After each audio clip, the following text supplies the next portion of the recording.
Before we begin tonight, a quick word of gratitude. This episode exists because of Robert. Thank you, Robert, for sending in this topic. And if anyone else out there has a theory, a story, a corner of history they think deserves the spotlight, drop it in the comments. One more thing before we dive in. If you are listening on Spotify, please take 10 seconds, just 10, and leave us a review. It costs you nothing, it means everything, and it is the single most powerful way you can help this channel grow. Now, let's begin. March 11th, 2011, Fukushima, Japan. At 14:46 on a Tuesday afternoon, the ground beneath the northeastern coast of Japan begins to shake in a way that humans have no language for. The Tohoku earthquake, measuring 9.0 on the moment magnitude scale, lasts approximately 6 minutes. 6 minutes. In geological terms, that is an eternity of violence. The ocean floor displaces, a wall of water begins its westward journey toward shore, and at the Fukushima Daiichi nuclear power plant something begins to fail that was never supposed to fail.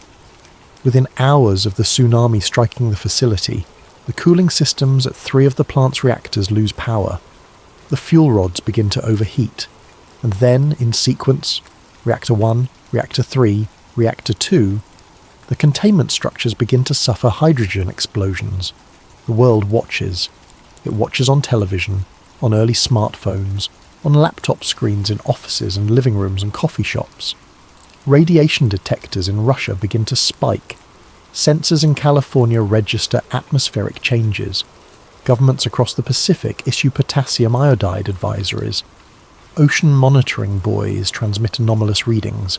Satellites adjust their orbital passes to capture spectral data above the Japanese coastline. There is nowhere to hide a nuclear event in the modern world. The infrastructure of global scientific observation is too dense, too interconnected, too automated. The moment something goes wrong with a nuclear facility, the world knows within hours. That is the world we live in now. But this was not always the world we lived in. Decades before Fukushima, decades before the age of interconnected sensors and satellite grids and open-source radiation monitoring, in a place so remote that only a few hundred people on the entire planet were positioned to notice anything at all, something may have happened. Something that did not appear on any global alert system. Something that generated no international headlines, no diplomatic communiques, no emergency broadcasts. Something that, if the theory holds, looked like nothing at all. Tonight, we go to the bottom of the world. Part 1. 1962. The first reactor at the end of the Earth. To understand what may have happened in Antarctica, you first need to understand why nuclear energy was ever brought there in the first place. And to understand that, you need to understand the Cold War, not as a political abstraction, but as a technological arms race in which no environment on Earth was considered too extreme, too hostile, or too impractical to serve as a laboratory. In the early 1960s, the United States military was deeply invested in the concept of portable nuclear power. The idea was elegant in its ambition. If a reactor could be engineered to function in remote, logistically isolated environments, it could free military installations from the supply chains that conventional fuel required. No fuel convoys, no vulnerability to interdiction, just a compact, self-sustaining power source that could run for years in the most unforgiving places on the planet. Antarctica was, in many ways, the ultimate test case. In 1962, the United States Army installed a small nuclear reactor at McMurdo Station, the American research base situated on the southern tip of Ross Island, looking out over McMurdo Sound and beyond. That, the vast white silence of the Antarctic continent. The reactor was designated PM-3A, part of the Army nuclear power program. It was designed to provide electrical power to the station, reduce the enormous logistical burden of transporting diesel fuel to one of the most inaccessible places on Earth, and, perhaps most importantly, to test whether nuclear infrastructure could function reliably in extreme polar conditions. On paper, PM-3A was a success story of American engineering ingenuity. In practice, the picture was considerably more complicated. internal engineering record, partial declassification. Throughout its operational period, maintenance reports filed by personnel at McMurdo Station documented a pattern of persistent and troubling anomalies. Microfractures were observed in certain reactor components. Concerns were raised about radiation leakage at levels that required careful management. Contamination was significant enough to necessitate the removal of large volumes of soil and ice from the immediate area surrounding the reactor site. The official explanation for these issues was measured and clinical. Routine operational challenges in extreme conditions. Antarctica, after all, is not a forgiving environment. Materials behave differently at temperatures that regularly plunge to minus 40 degrees Celsius. Metal contracts. Seals fail. Maintenance becomes exponentially more difficult when your technicians are working in thick gloves with limited daylight and equipment that was never designed to function below freezing. All of that is true. All of that is documented and verifiable. But buried within the internal engineering notes from the same period is a phrase that has never been fully explained. A phrase that, when you read it in context, feels distinctly out of place among the dry procedural language that surrounds it. Unpredictable containment behaviour under polar electromagnetic conditions. Unpredictable, not challenging. Not difficult, unpredictable. That is a word that carries significant weight in the language of nuclear engineering, and the phrase that follows it, polar electromagnetic conditions, opens a door that the official record never quite closes again. Antarctica is not a normal place in terms of electromagnetic and geophysical activity. The continent sits astride the southern magnetic pole. The ionosphere above it behaves differently than it does at lower latitudes. The auroral zone, the region where charged particles from the sun interact with Earth's magnetic field to produce the aurora australis, creates an environment of fluctuating electromagnetic phenomena, unlike anything that exists in the temperate or tropical zones where most nuclear infrastructure had been tested and refined. If a nuclear reactor behaved unpredictably in that environment, the engineers at McMurdo would have had very good reason to ask why, and they would have had very good reason to want to study the phenomenon more carefully. Official records state that PM3A operated until 1972, when it was shut down and removed due to reliability issues. No major accident was reported. The site was remediated. The reactor components were shipped back to the United States. The experiment, at least officially, was concluded. But here is where the thread begins to pull. Part 2. Late 1960s, the silent expansion. To understand the next layer of this theory, you need to place it in the context of what was happening in nuclear science more broadly during the late 1960s. Because something remarkable was being discovered during this period, something that fundamentally changed how scientists and military planners understood the behaviour of nuclear energy. Operation Fishbowl. If you have heard of it, you know how extraordinary it was. If you have not, prepare yourself. Between April and November of 1962, the same year that PM3A was being installed at McMurdo, the United States conducted a series of high-altitude nuclear tests over the Pacific Ocean in a program collectively known as Operation Fishbowl. The most famous of these tests was Starfish Prime, detonated at an altitude of approximately 400 kilometres above Johnston Atoll on July 9th, 1962. The warhead yield was 1.4 megatons. What happened next was not what anyone fully anticipated. The electromagnetic pulse from the detonation disrupted electrical systems in Hawaii, nearly 1,400 kilometres away. Streetlights failed, circuit breakers tripped. The ionosphere was dramatically altered in ways that persisted for weeks.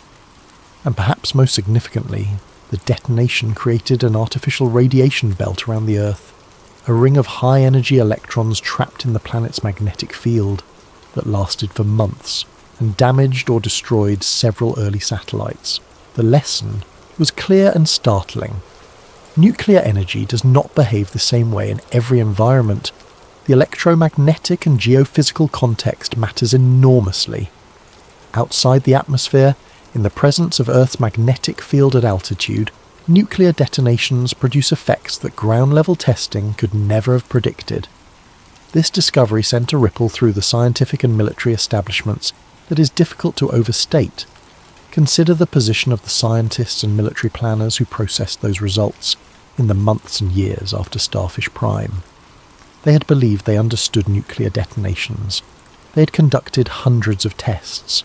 They had built elaborate theoretical models. They had accumulated decades of observational data from tests conducted in the Pacific and in Nevada, and in the atmosphere above the Marshall Islands. And then they had detonated a single weapon at altitude, and discovered that their models had failed to predict some of the most significant effects of the event: an artificial radiation belt that persisted for months, satellite damage that occurred at distances far greater than any model had suggested, electromagnetic effects in Hawaii that no one had anticipated. If the models were wrong about altitude, where else might they be wrong? What other environments had not been tested? What other geophysical contexts might produce effects that the existing theoretical framework could not anticipate? These were not idle academic questions. They were urgent strategic questions. The Cold War was, at its core, a competition between two superpowers who were each trying to understand nuclear weapons more deeply and more completely than the other. Any environment that might produce unexpected effects that could be weaponized, or that might render existing weapons less effective, or that might suggest new approaches to energy release and containment, was an environment that demanded study. The polar regions were, in this context, a glaring gap in the experimental record. Nuclear weapons had been tested in the tropics, in the American West, in the Soviet steppes, at high altitude over the Pacific. But the polar electromagnetic environment, the region directly above and adjacent to the magnetic poles, where the dynamics of Earth's magnetic field are at their most extreme and their most complex, had never been the subject of a systematic nuclear study at the surface level. Operation Dominic, conducted in 1962, included tests over Johnston Atoll in the Pacific. Project Orion studied nuclear propulsion in the context of space. The Plowshare program studied nuclear excavation. Each of these programs was exploring a different aspect of nuclear behavior in a different environmental context. The logic of the era was to systematically map the behavior of nuclear energy across as many different environments as possible. To leave a major geophysical environment unstudied was, within the framework of that logic, not a limitation but a priority, a gap that needed to be filled. And there was one more factor that made Antarctica specifically compelling, beyond its electromagnetic and geophysical characteristics. That factor was the ice itself. The Antarctic ice sheet is not simply frozen water. It is a geological archive of extraordinary depth and complexity. The ice cores drilled from the Antarctic plateau have yielded records of atmospheric composition, temperature and volcanic activity stretching back nearly 1 million years. The ice sheet contains within its layers a physical history of the planet's climate, a record encoded in isotopes, in trapped air bubbles, in microscopic particles that fell from the atmosphere across geological time. It is, in a very real sense, a library written in frozen water and ancient air. But the ice is also a medium. It conducts sound, it transmits seismic energy, it interacts with radar in ways that allow scientists to map the terrain beneath it in extraordinary detail. And its relationship to electromagnetic energy, to radio waves, to the charged particles of the aurora, to the complex interplay of the polar magnetic environment, is something that was, in the 1960s, still only partially understood. If you were a scientist trying to understand how nuclear energy interacted with extreme electromagnetic environments, and you were constrained to work in a place that was isolated, accessible only to cleared personnel, and geophysically unlike anywhere else on Earth, Antarctica was not merely convenient. It was, in the logic of the Cold War scientific establishment, close to ideal. What other geophysical contexts had not yet been tested? What happened when nuclear energy encountered extreme cold, extreme pressure, extreme magnetic activity, extreme geological formations? Antarctica, as it turns out, offered a uniquely compelling answer to every one of those questions. The continent is isolated from the rest of the world's land masses, surrounded by the most turbulent ocean on Earth. Its population at any given time is measured in hundreds rather than millions. It sits directly beneath the southern auroral zone, where Earth's magnetic field lines converge and the electromagnetic environment is perpetually active. Beneath its surface lies some of the most ancient and geologically complex rock on the planet, overlaid by ice sheets that in places reach nearly 5 kilometres in depth. The pressure at the base of those ice sheets is extraordinary. The temperatures are extreme. The geophysical conditions are, in every measurable sense, unlike anywhere else on Earth. Some conspiracy theorists argue that by the mid-1960s, this combination of factors had made Antarctica uniquely valuable to a very specific kind of scientific inquiry, one that could not be conducted anywhere with significant civilian populations, one that required the kind of isolation that could guarantee operational security, and one that the Antarctic Treaty of 1959 had not yet been thoroughly equipped to prohibit or monitor. According to the theory, a second experimental site was established during this period, not at McMurdo, not officially recorded in any declassified document. A site positioned deep within the Antarctic ice sheet, accessible only to a small number of cleared personnel, operating under classification levels that would not be visible to most of the scientists and support staff working at the official research stations.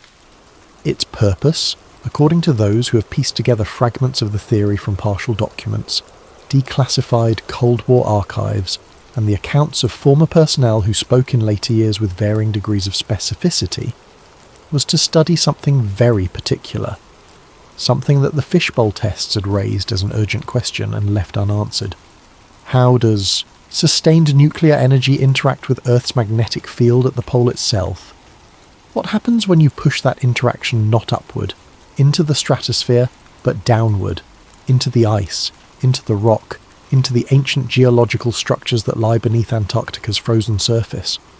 No one in the official record appears to have answered that question directly, but according to the Icefall protocol theory, someone tried. Part 3. Winter 1968. The event. The theory places the critical event in the winter of 1968, Antarctic winter, which means that the sun has not risen above the horizon in weeks. The darkness is absolute. The temperature at the ice shelf is so far below zero that exposed skin freezes in minutes. The wind off the polar plateau carries ice crystals sharp enough to etch glass. It is, by any reasonable definition, the last place on Earth where you would want to be conducting a large-scale experiment with unpredictable parameters. And yet, according to the theory, a classified experiment was conducted at the undisclosed Antarctic site during this period. The objective was not a weapons test in the conventional sense. There was no bomb. There was no warhead. What was being tested, according to the theory, was something more technically subtle, and in some ways more scientifically ambitious. A modified nuclear system designed to produce a sustained, controlled energy release rather than an instantaneous detonation, and to study how that sustained release interacted with the geophysical environment of the deep Antarctic ice.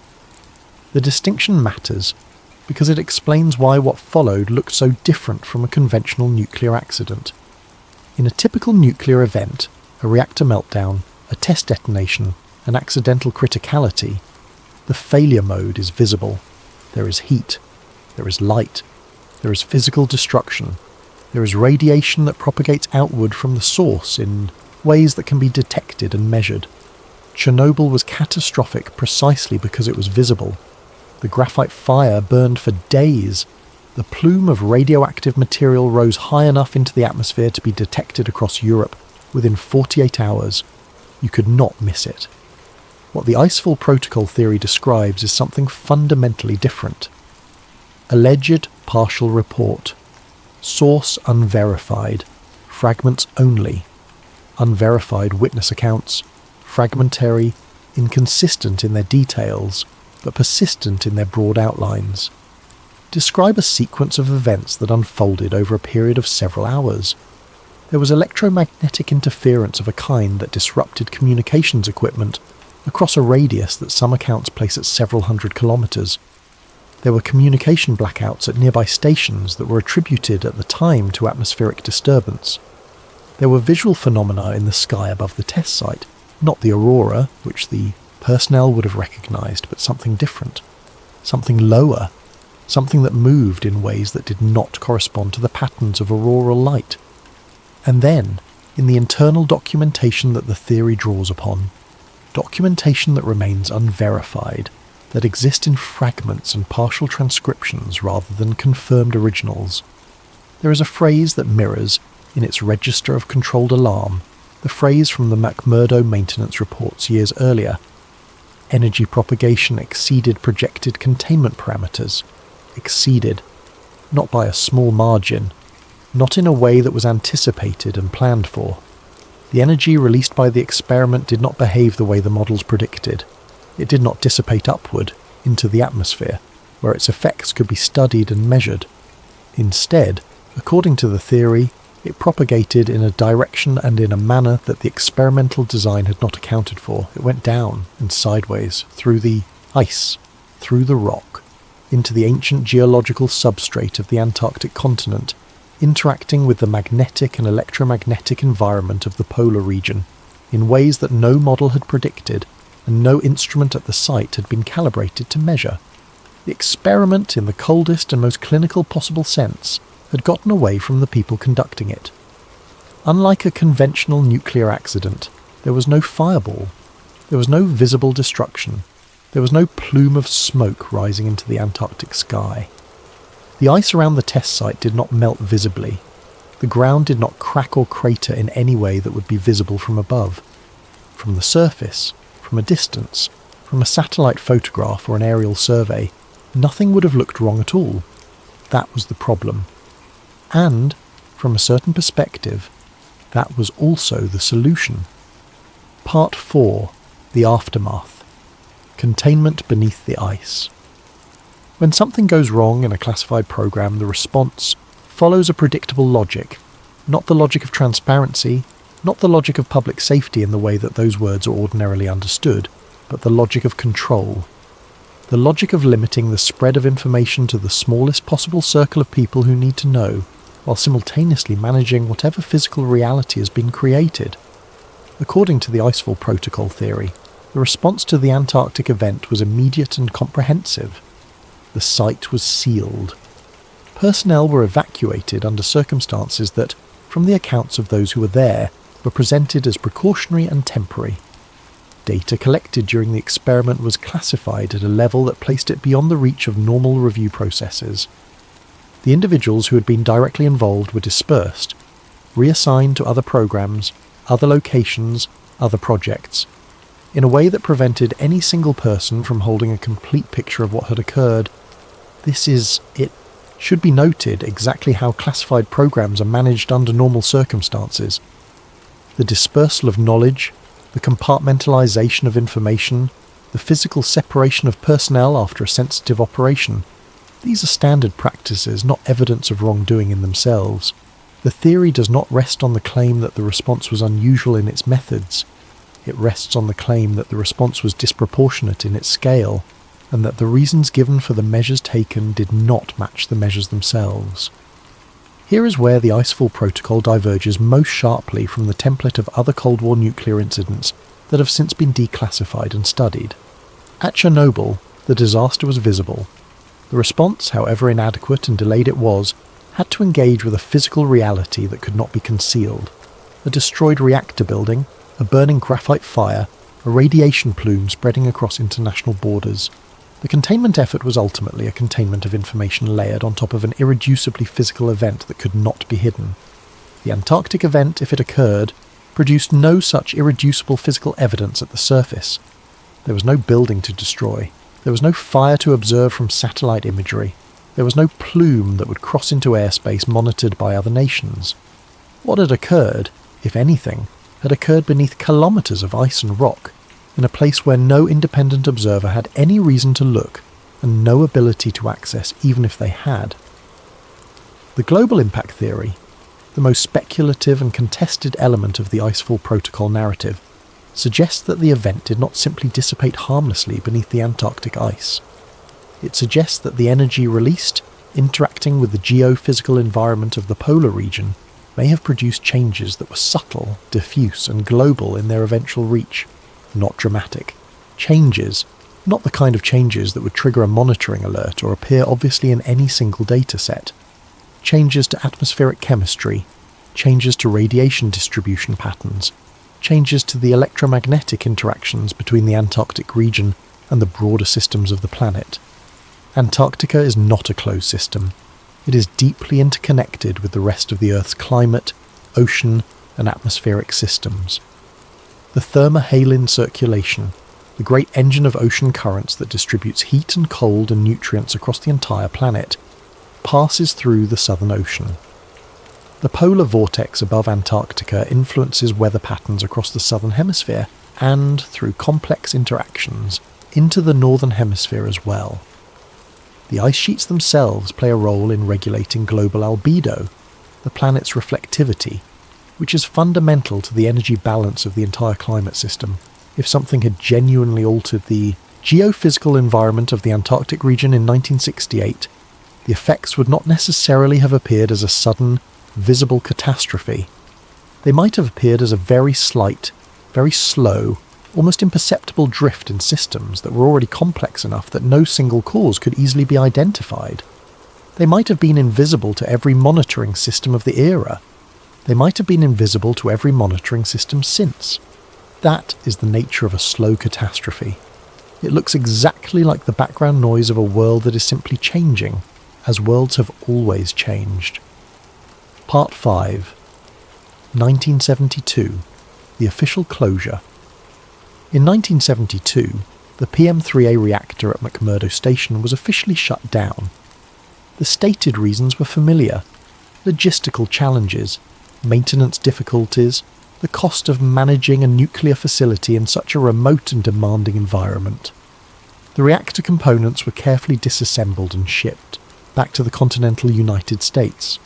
The site was remediated, a process that involved the removal of a significant quantity of contaminated soil and rock, material that was transported to the Nevada test site for burial. All nuclear infrastructure at McMurdo was decommissioned. No replacement was installed. The official record treats this as an unremarkable conclusion to an interesting but ultimately impractical experiment, a reasonable decision made on rational grounds. Nothing more. The conspiracy theory notes the timing, 1972. 4 years after the alleged Antarctic event of 1968.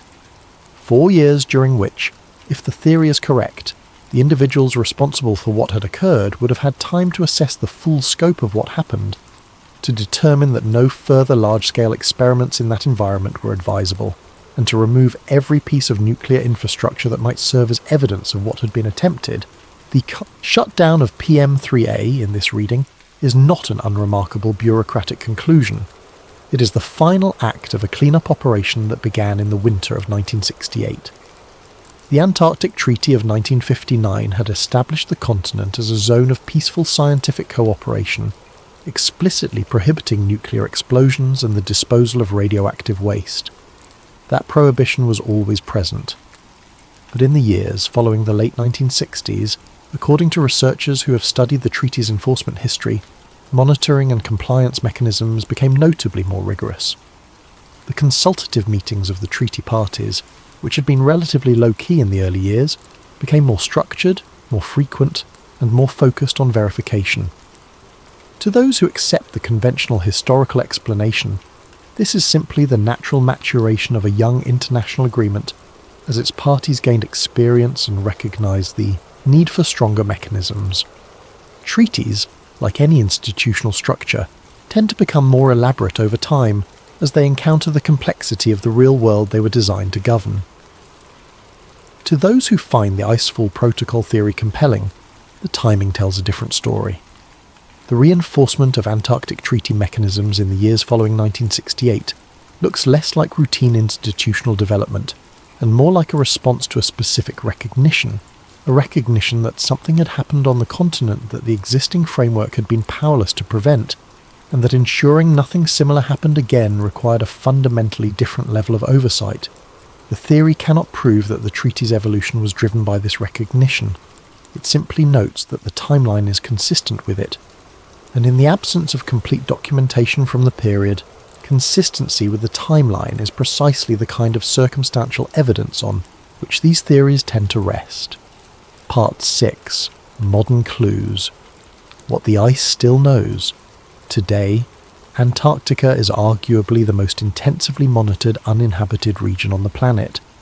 Dozens of research stations operated by nations from Argentina to India to China maintain continuous observation programs covering atmospheric chemistry, ice dynamics, seismic activity, magnetic field variations, cosmic ray flux, and dozens of other parameters. Satellites pass over the continent on every orbital cycle.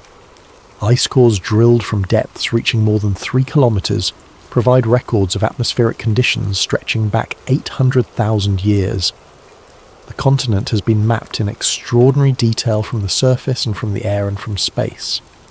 No official radiation anomaly consistent with an undisclosed nuclear event in the late 1960s has been detected or reported by any of these programs, and yet. Theorists who follow the Icefall protocol point to a number of features of the modern Antarctic data record that they find, if not conclusive, at least suggestive. Unusual patterns of ice melt in certain areas of the continent that do not correspond neatly to the atmospheric temperature changes that would be expected to drive them. Subglacial heat signatures, detectable through radar surveys that penetrate the ice, in locations where no known geological activity has been identified as the source. Restricted research zones in parts of the continent where access is limited by treaty provisions, logistical constraints, or, in some cases, by designations whose full rationale has not been publicly explained. Each of these phenomena has a scientific explanation that does not require invoking a classified Cold War nuclear experiment. Subglacial heat can be produced by geothermal activity that has not been fully characterized. Ice melt patterns are influenced by ocean temperature changes, by variations in wind patterns, by the complex dynamics of glacial movement that scientists are still working to fully understand. Restricted zones exist for reasons ranging from environmental protection to genuine logistical limitations. None of this is evidence of the Icefall protocol. None of it comes close to proving that something happened beneath the Antarctic ice in the winter of 1968. What it does is create a landscape of ambiguity, a data environment in which unexplained observations exist, alongside official explanations that are plausible but not exhaustive, in which the absence of evidence is not quite the same as the evidence of absence. In the most remote place on Earth, every gap in the record looks like a possible door, and the problem with possible doors is that you cannot always tell whether they lead somewhere, or whether they were ever there at all. The missing data is perhaps the most genuinely interesting element of the modern picture. Early Antarctic research records, particularly those from the Cold War period, are incomplete in ways that archivists and historians have noted over the years. Some of this is simply the normal entropy of institutional record-keeping. Documents are lost, misfiled, damaged, or simply never created in the first place when operations are conducted informally or under the time pressure of field research. Some of it reflects the classification processes of the Cold War era, in which enormous volumes of material were routinely restricted in ways that have only been partially unwound in the decades since. Some of it may be something else entirely. The distinction is, for now, unknowable. Part 7. The Final Theory. The Invisible Chernobyl. The Icefall Protocol is, at its heart, a theory about invisibility. Not the invisibility of deliberate deception, though deliberate deception may have played a role. The deeper invisibility it describes is the invisibility of the environment itself, the way that a place remote enough, cold enough, and geophysically unusual enough might absorb an event that would be catastrophically visible anywhere else on Earth, and render it undetectable to every system designed to observe it. Chernobyl failed visibly, because it failed in a place where visibility was unavoidable. The Soviet Union, for all its institutional capacity for secrecy, could not prevent radioactive iodine from drifting into Sweden. It could not prevent the satellite images. It could not prevent the readings at nuclear power plants in other countries that first alerted the outside world that something was wrong. The physics of the disaster exceeded the politics of concealment. Antarctica is different.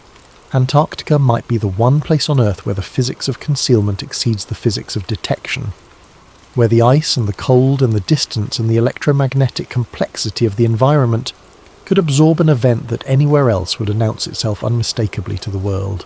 The theory does not claim that thousands of people died. It does not claim that the environment of the Southern Ocean was visibly poisoned, or that wildlife populations collapsed, or that any observer, however careful, detected anything wrong in the years that followed. What it claims is something subtler and, in many ways, more unsettling, that the consequences of the event, if there were consequences, were distributed across systems too large and too complex to allow any single cause to be identified, that the effects, if there were effects, looked like the normal background variation of a changing world, rather than the signature of a specific event at a specific time in a specific place. It is the perfect crime, if it was a crime at all, because the perpetrator, if there was one, is the environment itself. The Antarctic ice does not confess.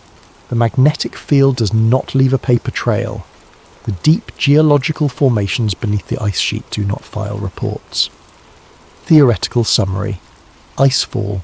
Protocol hypothesis. The hypothesis holds that a sustained nuclear energy release, conducted in an undisclosed location beneath the Antarctic ice sheet in the winter of 1968, interacted with the geophysical environment of the polar region in ways that exceeded the projected parameters of the experiment. The site was sealed, personnel were dispersed, the data was classified. The official nuclear infrastructure at McMurdo was subsequently decommissioned, providing cover for the removal of any remaining evidence of the broader program. The Antarctic Treaty's enforcement mechanisms were quietly strengthened, and the world, which had no way of knowing anything had happened, continued on exactly as if nothing had. There are no confirmed documents that establish the existence of the Icefall Protocol. There are no whistleblowers who have come forward with verifiable first-hand knowledge of the secret site. There are no radiation readings that cannot be explained by conventional geological or atmospheric processes. The theory exists in the space between what we know and what we cannot rule out, in the gap between the official record, which is incomplete, and the complete historical reality, which may never be known. That gap is real. The Cold War generated classified programs of extraordinary ambition and extraordinary concealment, many of which were not publicly acknowledged until decades after they occurred, and some of which remain classified to this day. The documented history of MK Ultra, of Operation Sea Spray, of the MK Ultra drug testing programs, of the nuclear tests conducted on American servicemen without their knowledge. These are not conspiracy theories. These are documented historical facts that were, for years or decades, denied by the governments responsible for them. The question is not whether governments conduct classified experiments that they do not disclose to the public. They do. The question is whether this particular experiment in this particular place at this particular time was one of them. That question, for now, remains open. There is a concept in intelligence analysis known as the absence of signal. In most investigative contexts, the absence of evidence is taken as evidence of absence. If something happened, there would be a trace, and if there is no trace, then nothing happened. But experienced analysts know that this reasoning has a critical flaw. The absence of a signal can mean one of two things. It can mean that nothing occurred, or it can mean that something occurred in an environment so hostile to observation, or so thoroughly managed by those who controlled it, that the normal mechanisms of detection were never able to engage. Antarctica in the 1960s was both of those things simultaneously. It was genuinely hostile to observation, remote, inaccessible, enveloped in polar winter darkness for months at a time, surrounded by an ocean.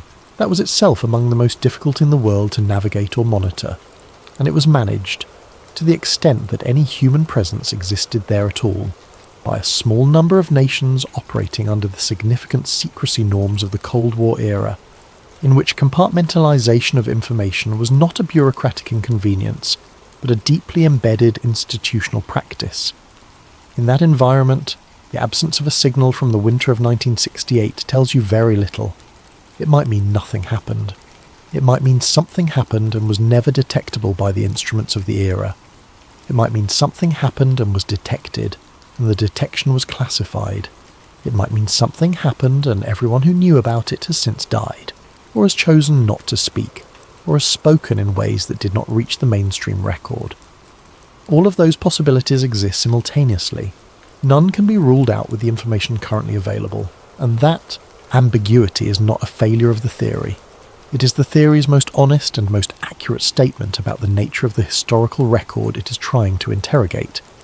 One thing that is worth considering as we try to evaluate the Icefall Protocol is the broader pattern of Cold War nuclear history that has been definitively established through declassification. Because the story of what governments actually did with nuclear technology during the Cold War, the confirmed, documented, verified story, is already strange enough to strain credulity if you encountered it as fiction. The United States conducted 235 atmospheric nuclear tests between 1945 and 1962, many of them observed by military personnel positioned deliberately close to the blast sites to study the effects of nuclear weapons on troops. The long-term health consequences for those personnel were largely ignored and then denied for decades. The Soviet Union conducted 115 atmospheric tests during roughly the same period, some of them over populated areas of Kazakhstan and Siberia, with consequences for local populations that are still being studied. Operation Plowshare, which ran from 1957 into the 1970s, proposed using nuclear detonations for large-scale civil engineering projects, excavating harbours, cutting through mountain ranges for canals, creating underground cavities for gas storage. 27 nuclear tests were conducted under this programme. The idea of using nuclear explosions to dig canals was not science fiction. It was official government policy with a budget and a timeline. Project Orion proposed propelling a spacecraft through space using nuclear detonations. The mathematics worked. The engineering was feasible. The project reached serious design stages before it was eventually cancelled, partly on the grounds of the Partial Nuclear Test Ban Treaty of 1963, which prohibited nuclear detonations in the atmosphere, underwater and in outer space. Against this backdrop, against the confirmed historical reality of governments that use nuclear technology in ways that would seem implausible if they were not thoroughly documented, the idea that a classified experiment might have been conducted in Antarctica in the late 1960s is not, in itself, extraordinary. What would be extraordinary is if the ambition and risk tolerance that characterised the nuclear programs of the Cold War era somehow stopped at the Antarctic coastline and went no further. The ice is not a natural boundary for human ambition. It never has been. Epilogue. Antarctica today. Right now, as you listen to these words, Antarctica is one of the most scientifically significant places on Earth.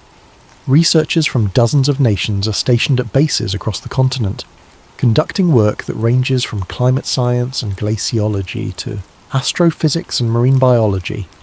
The continent is a zone of international cooperation unlike almost anywhere else on the planet. A place where geopolitical rivals work alongside each other in shared facilities, sharing data and resources and the extraordinary hardship of living at the edge of the habitable world.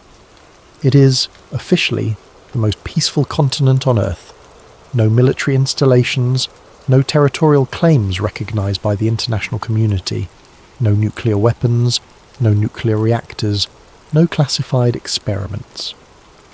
The Antarctic Treaty, now signed by more than 50 nations, is one of the most successful arms control agreements in history, a model of what international cooperation can achieve when the stakes are high enough and the will is present. That is the official picture. It is, in many respects, a genuinely beautiful picture. It is the product of real political effort and real scientific cooperation and real good faith on the part of the nations and the individuals who have made it work. But Antarctica also has a history, and that history, like all histories, contains chapters that have not been fully written, archives that have not been fully opened, questions that have not been fully answered, records from the Cold War period that are incomplete in ways that may reflect nothing more sinister than the ordinary entropy of institutional memory, or may reflect something that no one in a position to disclose it has yet chosen to disclose. It is worth sitting with that thought for a moment. The Cold War ended more than 3 decades ago. The Soviet Union dissolved in 1991. The intelligence agencies and military establishments that conducted the classified programs of that era have been subject to decades of declassification requests, Freedom of Information Act filings, congressional inquiries, and investigative journalism. Enormous volumes of material have been released.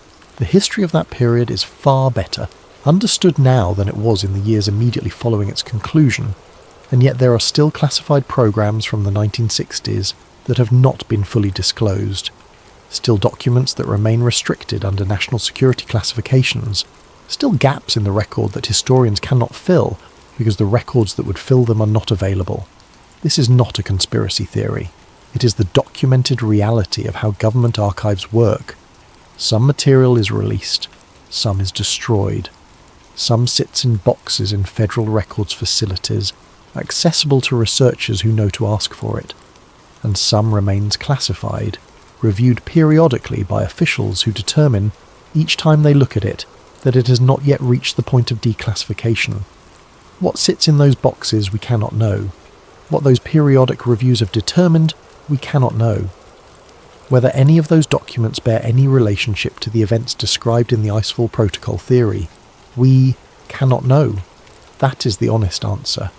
And it is, paradoxically, also the answer that keeps theories like this one alive. Because a history with no gaps would leave no room for questions. And a history full of gaps, verifiable, documented, confirmed gaps, is a history that will always generate the question that gaps inevitably produce. What was there? Fukushima taught the world something important. It taught us that in the age of global monitoring, a nuclear event cannot be hidden. The infrastructure of observation is too dense. The instruments are too sensitive. The information too difficult to contain. But Fukushima happened in 2011. The world of 1968 was a different world entirely.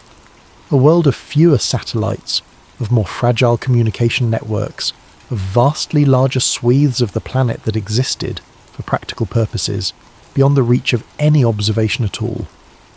Antarctica, in 1968, was one of those places, and if something happened there, in the ice, beneath the ice, in the cold and the dark of a polar winter, in a place where the nearest inhabited settlement was hundreds of miles away, it might not have looked like a disaster at all. It might have looked like nothing. A fluctuation in an instrument reading, a communication blackout attributed to weather, a light in the sky that the small number of people present had no framework to interpret. It might have looked, from the outside, exactly like the undisturbed, empty white silence that Antarctica has always presented to the world, and that is precisely what would make it impossible to prove. Chernobyl showed us what happens when nuclear containment fails in a place where the world is watching. The Icefall Protocol asks a different question. What happens when it fails in the one place on Earth where no one is watching at all? What happens when the environment itself becomes the containment? When the ice and the cold and the darkness and the distance absorb an event that would be catastrophic anywhere else, and leave behind nothing that the instruments of the modern world can distinguish from the ordinary silence of a continent that has been silent for tens of millions of years?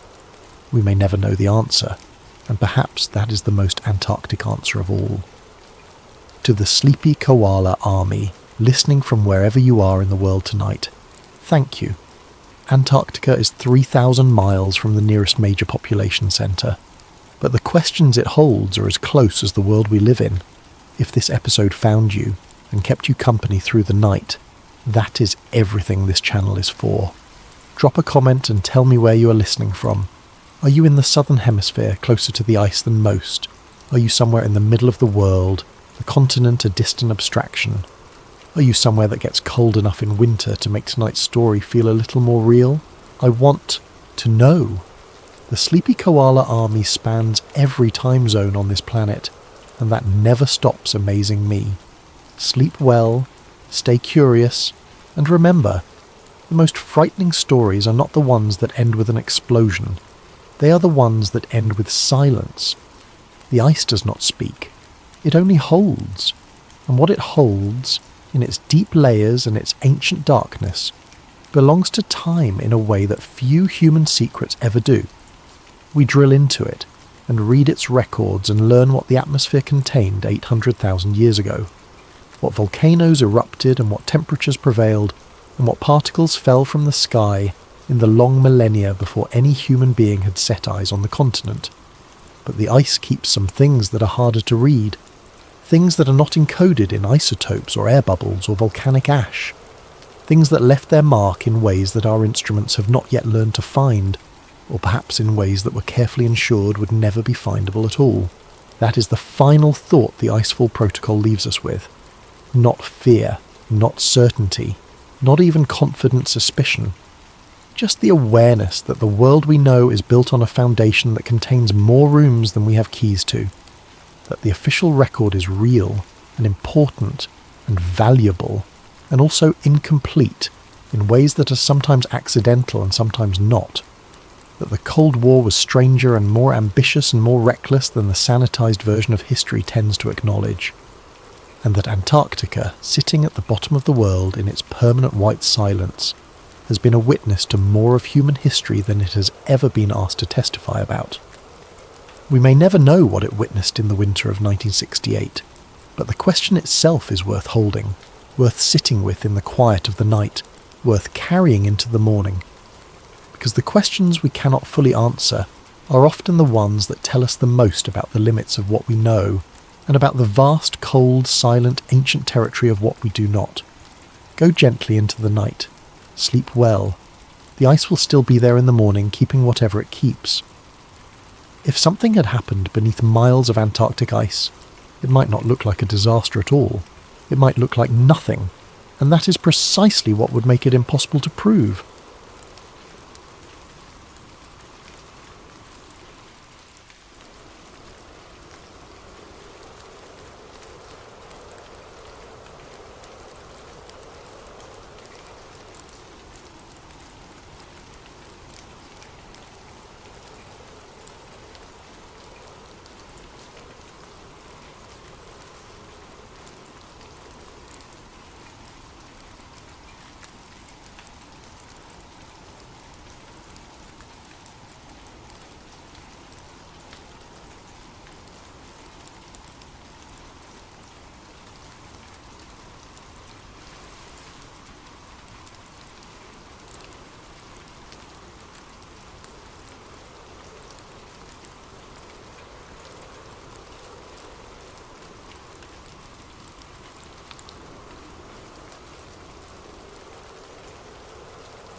Before we begin, if you're enjoying this content, please consider using your hype points on this video.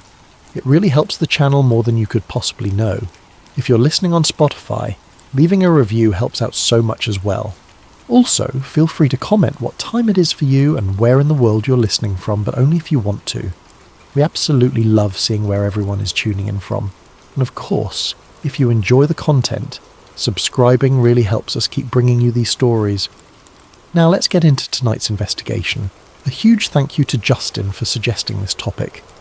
This one's fascinating, and honestly, it might be one of the most important stories we've ever covered. Imagine being the most decorated soldier in your nation's history. You've bled for your country on 4 different continents, led men through hell, earned the highest honours your military can bestow not once but twice. Now imagine that the wealthiest men in America approach you in secret with a proposal that would change everything.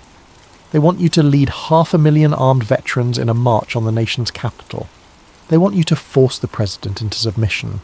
They want you to install yourself as a military dictator backed by the largest corporations in the country. This isn't fiction. This isn't speculation. This is the sworn testimony of a man who had no reason to lie and everything to lose by speaking. The year was 1934, and America came within a conversation of becoming a fascist state. The men who planned it walked free, their names were largely protected, and the story was buried so thoroughly that most Americans have never heard of it. Until now. Prologue. The most decorated Marine speaks out. November 20th, 1934, Washington. The halls of Congress rarely deal in sensational claims. Procedures, budgets, debates over policy. These are the standard fare. Senators and representatives have heard wild accusations before. Conspiracy theories, political grandstanding, attention-seeking witnesses looking for their moment in the spotlight. The committees have learned to filter noise from signal. So when a retired Major General requests to give testimony about an attempted overthrow of the government, the initial response is scepticism. Another crank with delusions of importance. Another veteran unable to adjust to civilian life, seeing conspiracies in every shadow. Then someone looks at the name on the testimony request, Smedley Butler. The room changes. Suddenly this is not a routine hearing. Butler does not arrive with bodyguards, though given what he is about to say, perhaps he should.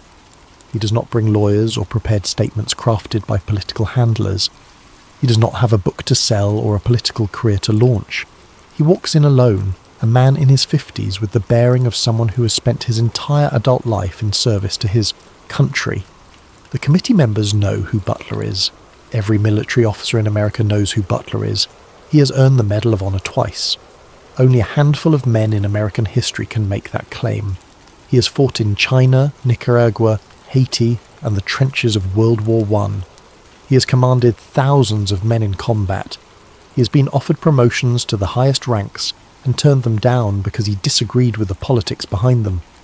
Presidents have shaken his hand, and now he's about to tell Congress that some of the wealthiest and most powerful men in America tried to recruit him to lead a military coup.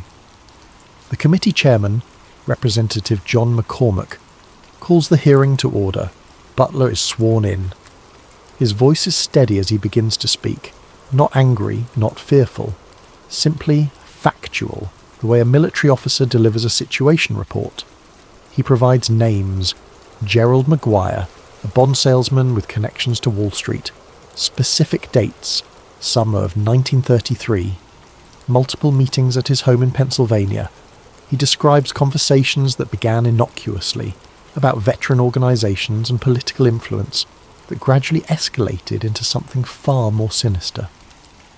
Butler tells them about trips Maguire made to Europe, studying how Mussolini organised his fascist state in Italy, how Hitler was consolidating power in Germany.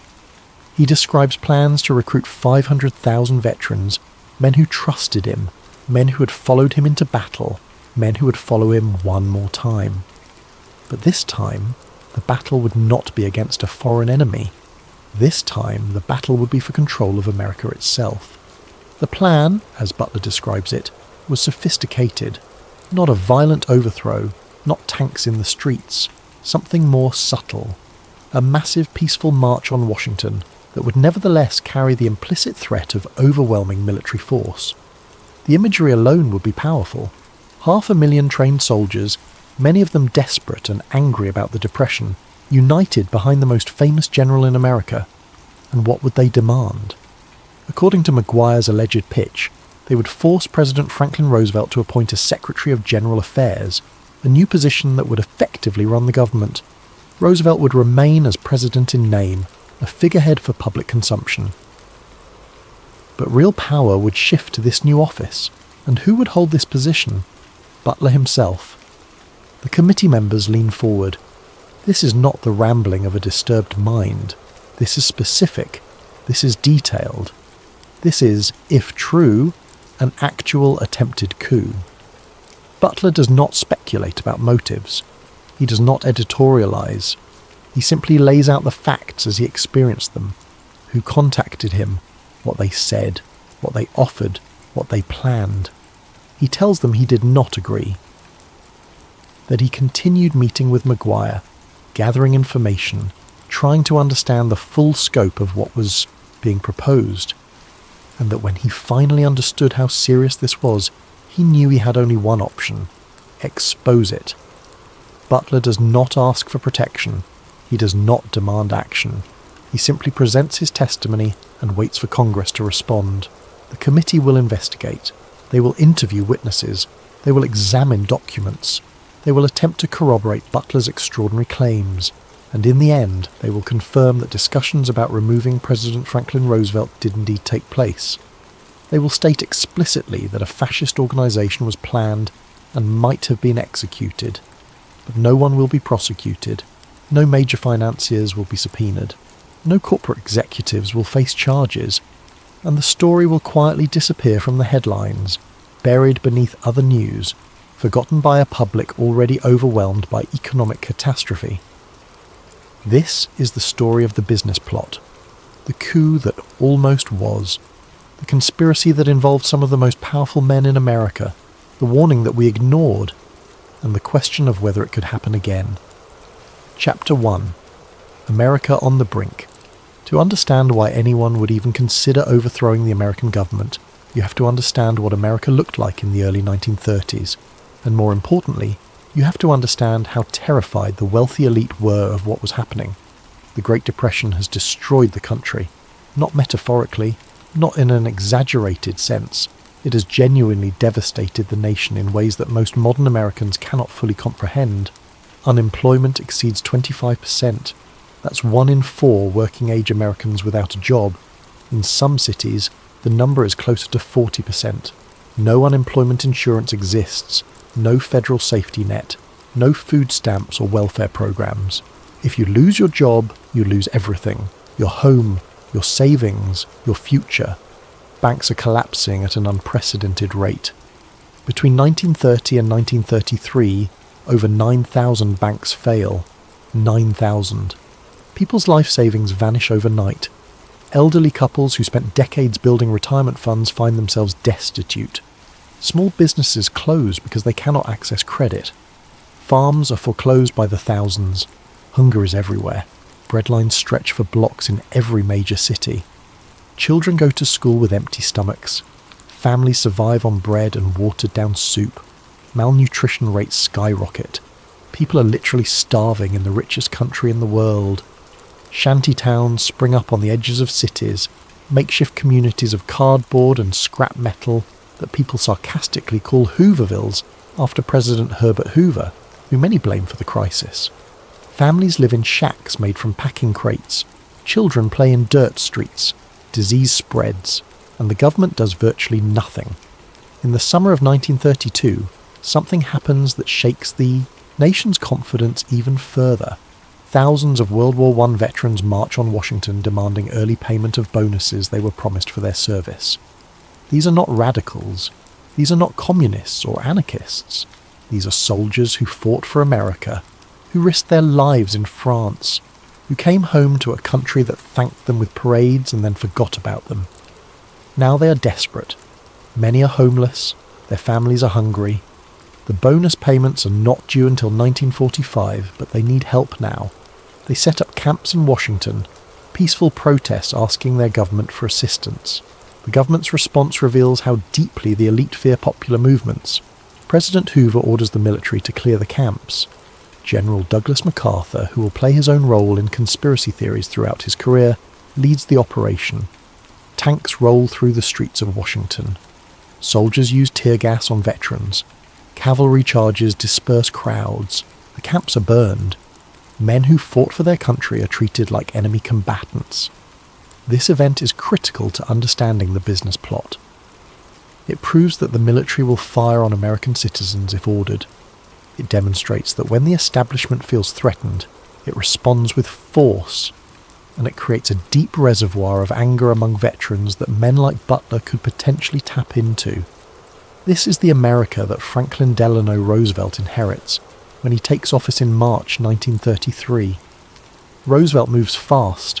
Within his first 100 days, he launches the New Deal, a sweeping series of programs designed to pull America out of the Depression. Federal spending increases dramatically. New agencies are created: the Civilian Conservation Corps, the Works Progress Administration, the Social Security Administration. Banking regulations are imposed through the Glass-Steagall Act. Labour unions gain protection through the National Industrial Recovery Act. The government expands its role in the economy in ways that would have been unthinkable just years before. For millions of suffering Americans, Roosevelt is a saviour. His fireside chats on the radio provide hope. His programs provide jobs. His rhetoric provides dignity to the unemployed and dispossessed. For the wealthy elite, however, Roosevelt is something far more dangerous. He is a traitor to his class. Roosevelt comes from old money. His family is part of the American aristocracy. He attended the best schools. He married into the right circles.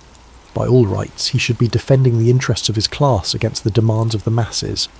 Instead, he is siding with the masses against his own class. Corporate executives watch in horror as their power is curtailed. Banking elites see their freedom to operate without oversight disappear. Industrialists face new regulations and union protections that threaten profit margins. These men have spent decades building empires with minimal government interference, and now a president is telling them that the rules have changed, that workers have rights, that the government can regulate business, that profit cannot be the only consideration. To many wealthy Americans, this is not reform. This is socialism. This is the first step toward communism. This is the end of everything they have built. Some of them begin to look elsewhere for solutions.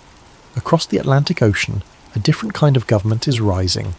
In Italy, Benito Mussolini has created a fascist state that promises order, discipline, and most importantly for business interests, the complete suppression of labour movements and socialist organising. Strikes are illegal. Unions are controlled by the state. Workers are disciplined. Trains run on time, and corporate profits are protected by military force. In Germany, Adolf Hitler is consolidating power through a similar model. He crushes the Communist Party, destroys independent unions, and creates a system where business and government work hand in hand, as long as business understands who is really in charge. And some American elites are watching, not with horror, with interest, with a growing sense that perhaps this model could work in America. These European governments don't have labour strikes. They don't have socialist movements threatening to redistribute wealth. They don't have presidents who side with workers over owners. They have strong leaders who keep business running smoothly, who suppress dissent efficiently, who promise stability even at the cost of freedom. If it can work there, some begin to wonder, why not here? The ground is fertile for something unprecedented in American history. The economy is shattered. Trust in government is eroding. Millions of veterans trained in combat and accustomed to following orders are unemployed and angry. And the president is implementing policies that threaten the very foundation of corporate power. All it would take is the right leader. Someone with credibility among veterans. Someone who could be presented as saving America rather than destroying it. Someone who veterans would follow without question. Someone exactly like Smedley Butler. The question was not whether someone would try. The question was when and how carefully they would plan it. Chapter 2. Who was Smedley Butler? Smedley Darlington Butler was born in 1881 in Westchester, Pennsylvania. His father, Thomas Butler, was a lawyer who would eventually serve in the US House of Representatives for over 30 years. His mother came from a prominent Quaker family, people of peace who nevertheless understood duty and service. The family was respectable, educated, politically connected. Young Smedley could have chosen any number of comfortable careers: law, politics, business. A life of ease and influence awaited him. Instead, at age 16, he lied about his age and enlisted in the Marine Corps during the Spanish-American War. This decision would define everything that followed.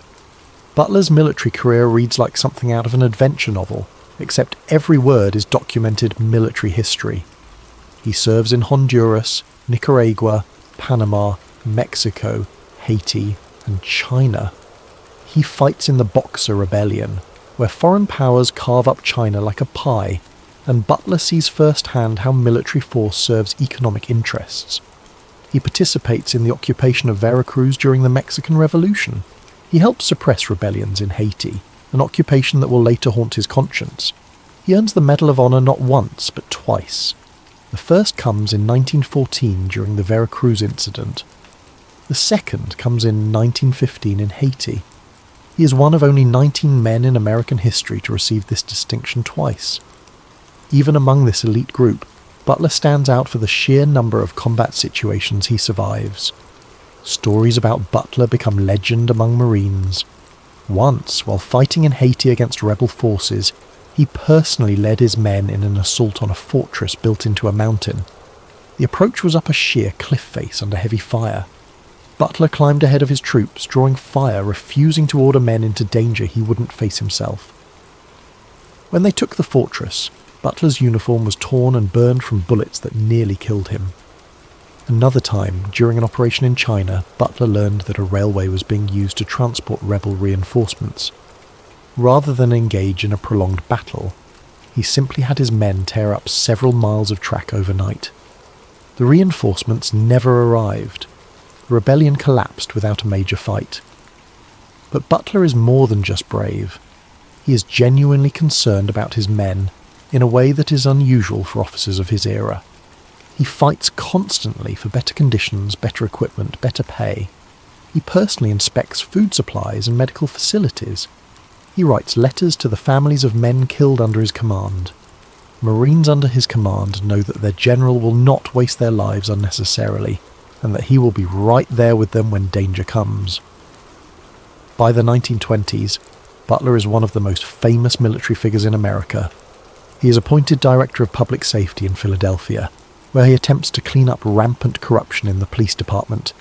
He makes enemies among political bosses and organised crime figures by actually enforcing laws. After 2 years, the pressure becomes too great and he returns to military service. He gives speeches across the country. Veterans admire him. The public knows his name. He's offered promotions to the highest ranks of the Marine Corps, but turns them down when he disagrees with the politics behind them. Then something changes in Butler's perspective. As he looks back at his decades of service, he begins to see patterns that disturb him profoundly. He realizes that many of the military operations he participated in were not about defending America. They were about defending American corporate interests abroad. He helped suppress revolutions that threatened American companies. He protected banana plantations in Central America. He secured mining rights in Haiti. He ensured that American banks could collect debts from foreign governments. He begins speaking out about this. Not quietly, not tactfully, loudly and publicly. In 1935, he'll publish a short book called War is a Racket. In it, he'll write something that shocks many Americans. I spent 33 years and 4 months in active military service, and during that period I spent most of my time as a high-class muscle man for big business, for Wall Street and the bankers. In short, I was a racketeer, a gangster for capitalism. I helped make Mexico, especially Tampico, safe for American oil interests. I helped make Haiti and Cuba a decent place for the National City Bank boys to collect revenues in. I helped in the raping of 6 Central American republics for the benefit of Wall Street. The record of racketeering is long. This is not a minor figure making wild claims. This is one of the most decorated officers in American military history explicitly stating that he was used as an enforcer for corporate interests. But in 1933, when the approach comes, Butler is still a respected figure who has not yet fully articulated these ideas. He has retired from active duty but remains deeply connected to veteran communities. He gives speeches criticising corporate influence and war profiteering, but he is not considered radical or dangerous. He is simply a general speaking uncomfortable truths that most people choose to ignore. This makes him perfect for what comes next. He is famous enough to command instant loyalty from veterans across the country. He is critical enough of the establishment to seem like he might be sympathetic to dramatic change. He has demonstrated willingness to stand up to authority when he believes it is corrupt. But he is not so radical that approaching him would be obviously insane. Whoever decided to recruit Butler understood these factors carefully. They had done their research. They knew his background, his beliefs, his influence. They chose well. What they did not anticipate, what they could not have known, was that Butler's criticism of corporate power was not a performance. It was not positioning for future political office. It was not rhetorical flourish for applause at veteran gatherings. It was genuine conviction, born from decades of experience, from seeing how power really operates, from recognising his own role in a system he had come to despise. and when they approached him with their proposal, they would learn exactly how deep that conviction ran. They would learn that Smedley Butler could not be bought, could not be flattered into compliance, could not be convinced that overthrowing democracy was patriotic. They chose the right man for their purposes. They just chose the wrong man to trust. Chapter 3. The Approach. The first contact comes in the summer of 1933, just months after Roosevelt takes office and begins implementing the New Deal. Gerald Curly Maguire is a bond salesman working for Grayson M.P. Murphy & Company, a prestigious Wall Street brokerage firm. On the surface, there is nothing particularly remarkable about Maguire. He is 43 years old, well-dressed, well-spoken, the type of man who can move comfortably in rooms full of money and power without being the centre of attention. He is connected to the American Legion, one of the largest veteran organisations in the country, serving as commander of a Connecticut post. He moves in circles of wealth and influence, but is not himself a major figure. He is what intelligence operatives would call a cutout, someone who makes contact without revealing who is really behind the operation. Maguire approaches Butler with what seems, initially, like a modest and reasonable proposal. He wants Butler's help in influencing the American Legion's annual convention. The Legion is considering resolutions about monetary policy, specifically about whether America should return to the gold standard. This is not an obscure economic debate. The gold standard question represents a fundamental divide between different economic interests. Banks and wealthy bondholders favour gold because it protects their holdings from inflation. Workers and farmers oppose it because it makes debt harder to pay off and restricts government's ability to stimulate the economy. Maguire claims that he represents a group of wealthy Legion members who want to ensure the convention votes the right way. He offers Butler money to attend the convention and use his influence. It is presented as simple political organising, the kind of thing that happens all the time. Butler listens but is non-committal. Something about Maguire does not sit right with him. The offer seems reasonable on its face, but Butler has spent too many years around men with hidden agendas to take anything at face value. He senses something beneath the surface of this request, but cannot quite identify it. Maguire persists. Over the following months he makes multiple visits to Butler's home in Newtown Square, Pennsylvania. Each time he brings more information. Each time the conversation evolves and deepens. What begins as discussions about the American Legion gradually transforms into something far more ambitious and far more dangerous. According to Butler's later testimony, Maguire begins describing trips to Europe. He claims to have travelled extensively, studying how different governments operate. He talks about Italy, where Mussolini has created a system that efficiently combines corporate interest with authoritarian control. He speaks admiringly of how Mussolini dealt with labour problems. He simply made strikes illegal and arrested union organisers. How Mussolini dealt with political opposition. He outlawed other parties and imprisoned dissidents. How Mussolini maintains order through paramilitary groups that enforce discipline with violence when necessary. Maguire is not critical of these methods. He presents them as solutions. Then Maguire starts talking about veterans, about how many former soldiers are unemployed and desperate, about how they feel betrayed by a government that sent them to war and then abandoned them during the Depression, about how they could be organised, mobilised, given purpose and direction again. 500,000 men, he suggests, maybe more, all veterans, all trained in military tactics, all potentially loyal to a leader they respect. The conversations become more explicit over time. Maguire describes a plan that has clearly been developed in detail, not improvised during their meetings. A march on Washington, he explains. Not violent, he insists repeatedly.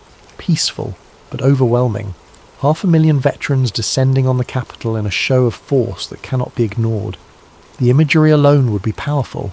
The implicit threat of what 500,000 trained soldiers could do if pushed would be even more powerful. And what would they demand? According to Butler's testimony, the goal is to force Roosevelt aside, not necessarily to remove him entirely, Maguire emphasises, as if this distinction makes the plan less treasonous.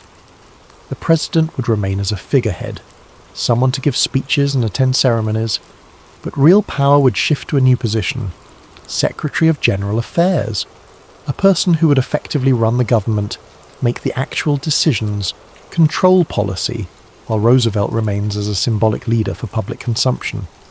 And who would be this Secretary of General Affairs? Maguire suggests that Butler himself would be the ideal candidate. Who better than the most decorated Marine in American history? Who better than someone veterans trust implicitly? Who better than a general with no political ambitions, no partisan affiliations, simply a patriot trying to save his country from Roosevelt's dangerous socialist experiment? Butler does not immediately refuse. This is important to understand. He does not throw Maguire out of his house. He does not call the police or report him to authorities. Instead, he continues to listen, asking questions, probing deeper. He wants to understand exactly who is behind this and how serious they are. He wants to know if this is one delusional bond salesman with fantasies of importance, or if this represents something much larger and much more dangerous. Maguire provides reassurance on both counts. He mentions backers, wealthy men, men with resources, men who understand that Roosevelt is destroying America and that drastic measures may be necessary. He never provides a complete list of names, but the implications are clear. This is not some fringe conspiracy. This involves people with real power and real money, people who can provide the funding necessary to organise such a massive movement. Butler asks specific questions. What about weapons? Maguire assures him that would not be a problem. Equipment can be acquired. Connections exist to military suppliers. Some veterans still have their service weapons. More can be obtained. Butler asks about public support.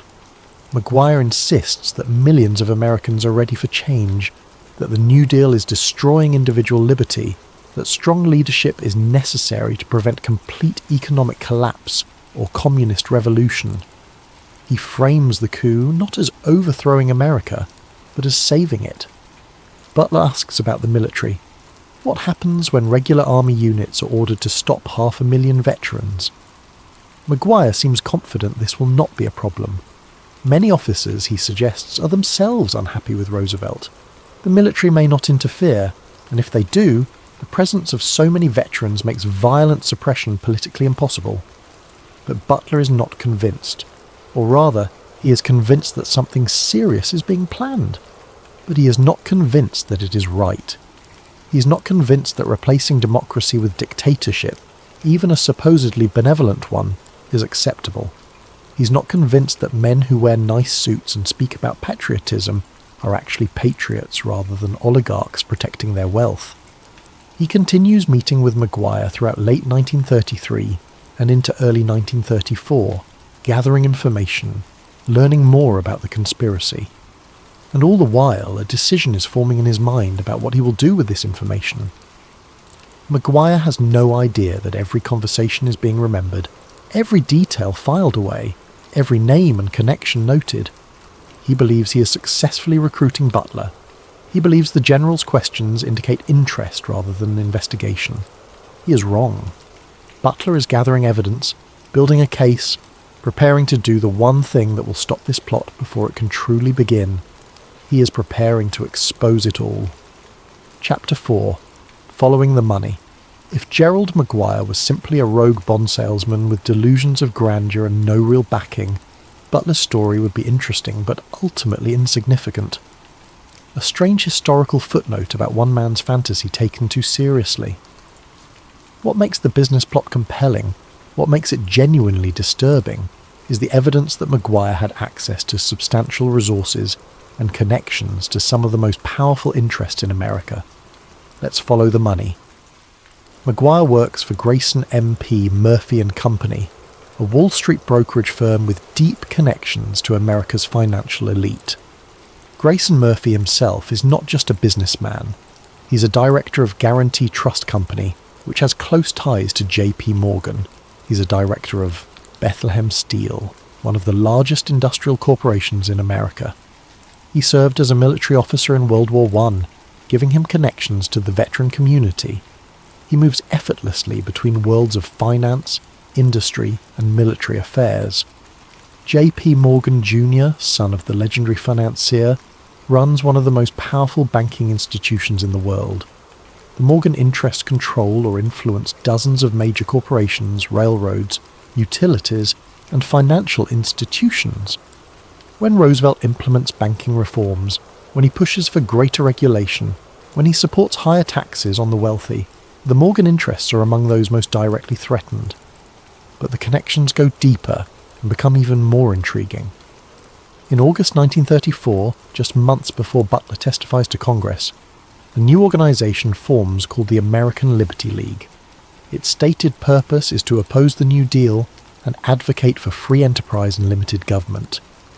This sounds innocuous, like any number of political advocacy groups, but look at who funds it.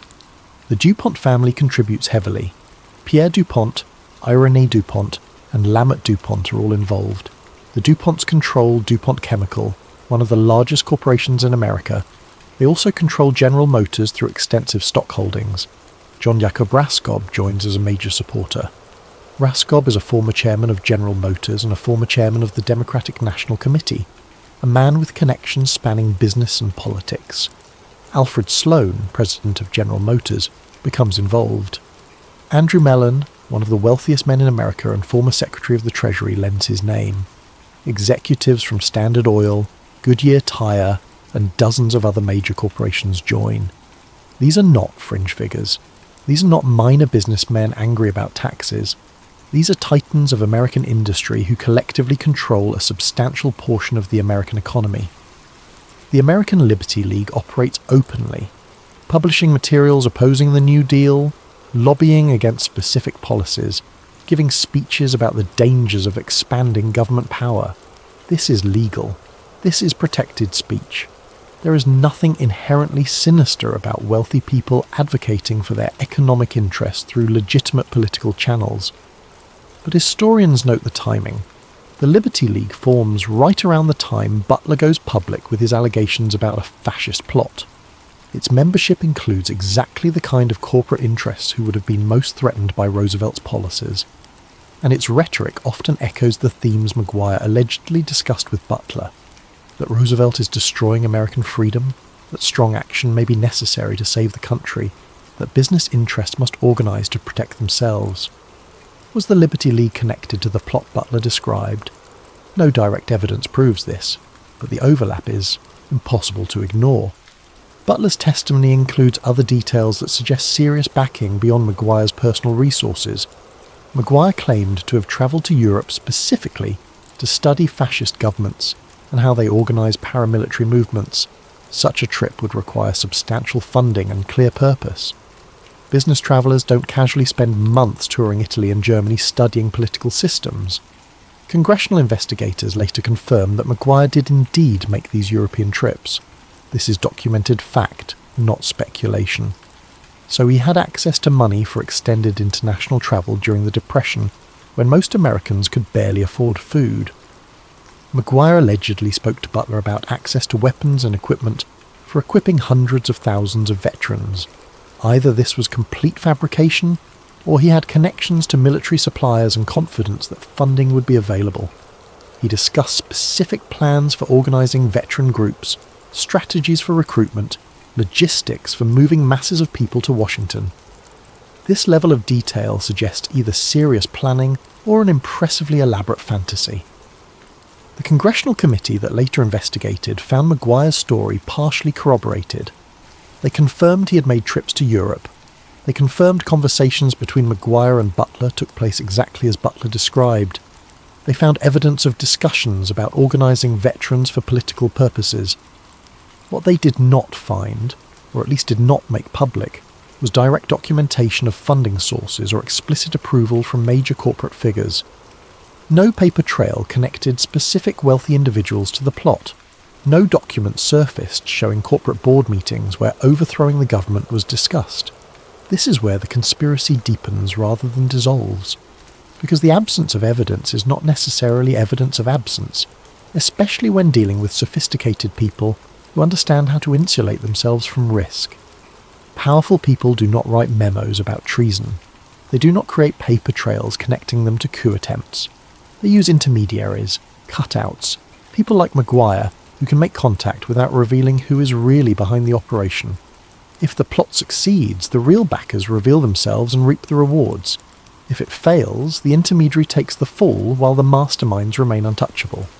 This is basic tradecraft for anyone engaged in illegal or politically dangerous activities, so the question is not whether there is explicit documentation connecting wealthy elites to the business plot. The question is whether the circumstantial evidence is strong enough to suggest their involvement, despite the lack of explicit proof. Gerald Maguire had European travel funding during the Depression. He had access to people with resources. He spoke confidently about acquiring weapons and equipment. He made specific references to wealthy backers. His employer was connected to the Morgan interests, and an organisation formed by many of the same interests he allegedly represented appeared right as the plot was being exposed. Butler would later say that he believed Maguire was a messenger for far more powerful figures, that the bond salesman was not the architect but merely the recruiter, that if he had agreed to the plan, the real players would have revealed themselves, providing the funding and support necessary to execute the operation. But Butler did not agree, and so the identities of those real players, if they existed beyond Maguire's imagination, remained hidden in the shadows where powerful people prefer to operate. Chapter 5. Congress Investigates. On November 20th, 1934, the Special Committee on Un-American Activities, commonly known as the McCormick-Dickstein Committee, hears extraordinary testimony from Smedley Butler. The committee is chaired by Representatives John McCormick of Massachusetts and Samuel Dickstein of New York. It was originally formed to investigate Nazi propaganda activities in the United States, part of a growing concern about foreign influence in American politics. The timing is significant. Hitler has consolidated power in Germany. Fascist movements are growing across Europe, and American politicians are beginning to worry that similar ideologies might take root in the United States. Butler's allegations expand their mandate considerably. This is not about foreign propaganda. This is about domestic conspiracy. This is about American citizens, wealthy and powerful American citizens, allegedly plotting to overthrow the American government. The hearing room is not packed with reporters. This is not a public spectacle with cameras and dramatic confrontations. It is a relatively quiet congressional hearing, the kind that happens regularly in Washington, attended by committee members, a few staff members, and minimal press coverage. Butler speaks for hours. His testimony is methodical, detailed, and disturbing. He provides specific dates for his meetings with Maguire. He recounts conversations nearly word for word, the way someone with military training remembers briefings and debriefings. He describes how Maguire's approach evolved over months, from seemingly innocent discussions about veteran politics to explicit plans for marching on Washington and installing a dictator. He names names where he can. Gerald Maguire is identified explicitly. Grayson Murphy is mentioned as Maguire's employer. References are made to connections with Morgan banking interests and major corporations, though Butler is careful not to make accusations he cannot prove. He describes the European trip Maguire took to study fascist organising methods. He recounts Maguire's admiring descriptions of Mussolini's approach to governance. He explains the proposed structure: 500,000 veterans, a massive march, forcing Roosevelt into a figurehead role, installing Butler himself as Secretary of General Affairs. The committee is sceptical at first, as any reasonable people would be. The idea of wealthy American business leaders attempting to overthrow the government seems absurd. America is not some unstable Latin American republic prone to coups. This is the United States, with deep democratic traditions and institutional stability. But Butler's credibility is impeccable. He is not known for wild claims or attention-seeking behaviour. His military record is beyond reproach. He has nothing to gain from fabricating this story and much to lose. If he is lying, he is committing perjury before Congress, destroying his reputation and making himself look like a paranoid fool. And his testimony is specific enough to be verified or disproven. He provides dates, locations, names. If this is fabrication, investigators can prove it. If it is true, evidence will exist to corroborate it. So they investigate. Gerald Maguire is called to testify. He arrives looking nervous, which is understandable given that he has just been accused before Congress of planning treason. He denies Butler's allegations, claiming the general misunderstood their conversations. He admits to meeting with Butler multiple times, which establishes that contact occurred as Butler described. But he insists they discussed only conventional political organising, nothing treasonous, nothing resembling a coup attempt. He acknowledges travelling to Europe but says it was for business purposes unrelated to studying fascist governments.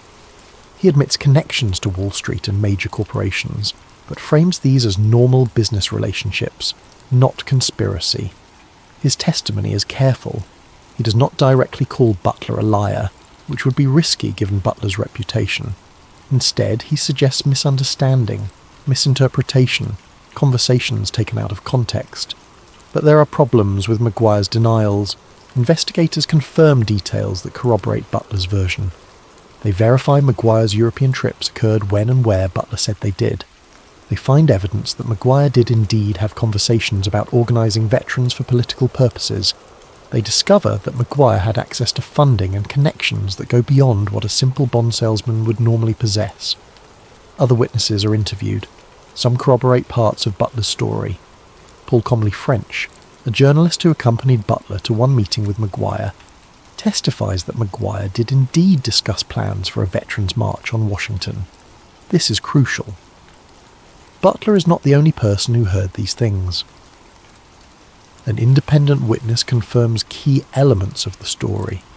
The committee examines documents, travel records, financial transactions. They dig into Maguire's background, his connections, his activities in the months leading up to Butler's testimony. What emerges is a complicated picture. Clear evidence exists that Maguire approached Butler. Evidence confirms that Maguire had connections to wealthy interests opposed to Roosevelt. Evidence shows discussions about organising veterans took place. Evidence demonstrates Maguire travelled to Europe and studied fascist governments.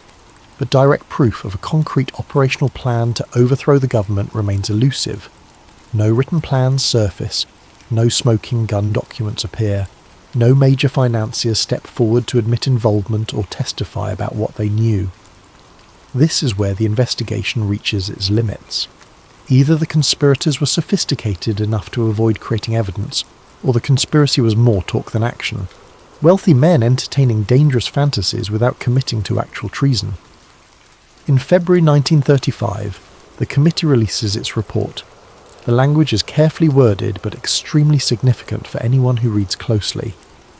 In the last few weeks of the committee's official life, it received evidence showing that certain persons had made an attempt to establish a fascist organisation in this country. There is no question that these attempts were discussed, were planned, and might have been placed in execution when and if the financial backers deemed it expedient. Read that carefully. Read it again. The committee confirms that attempts were discussed. They confirm plans existed. They confirm these plans might have been placed in execution if financial backers chose to proceed. This is not a dismissal of Butler's claims as the ravings of a paranoid general. This is not a statement that nothing happened.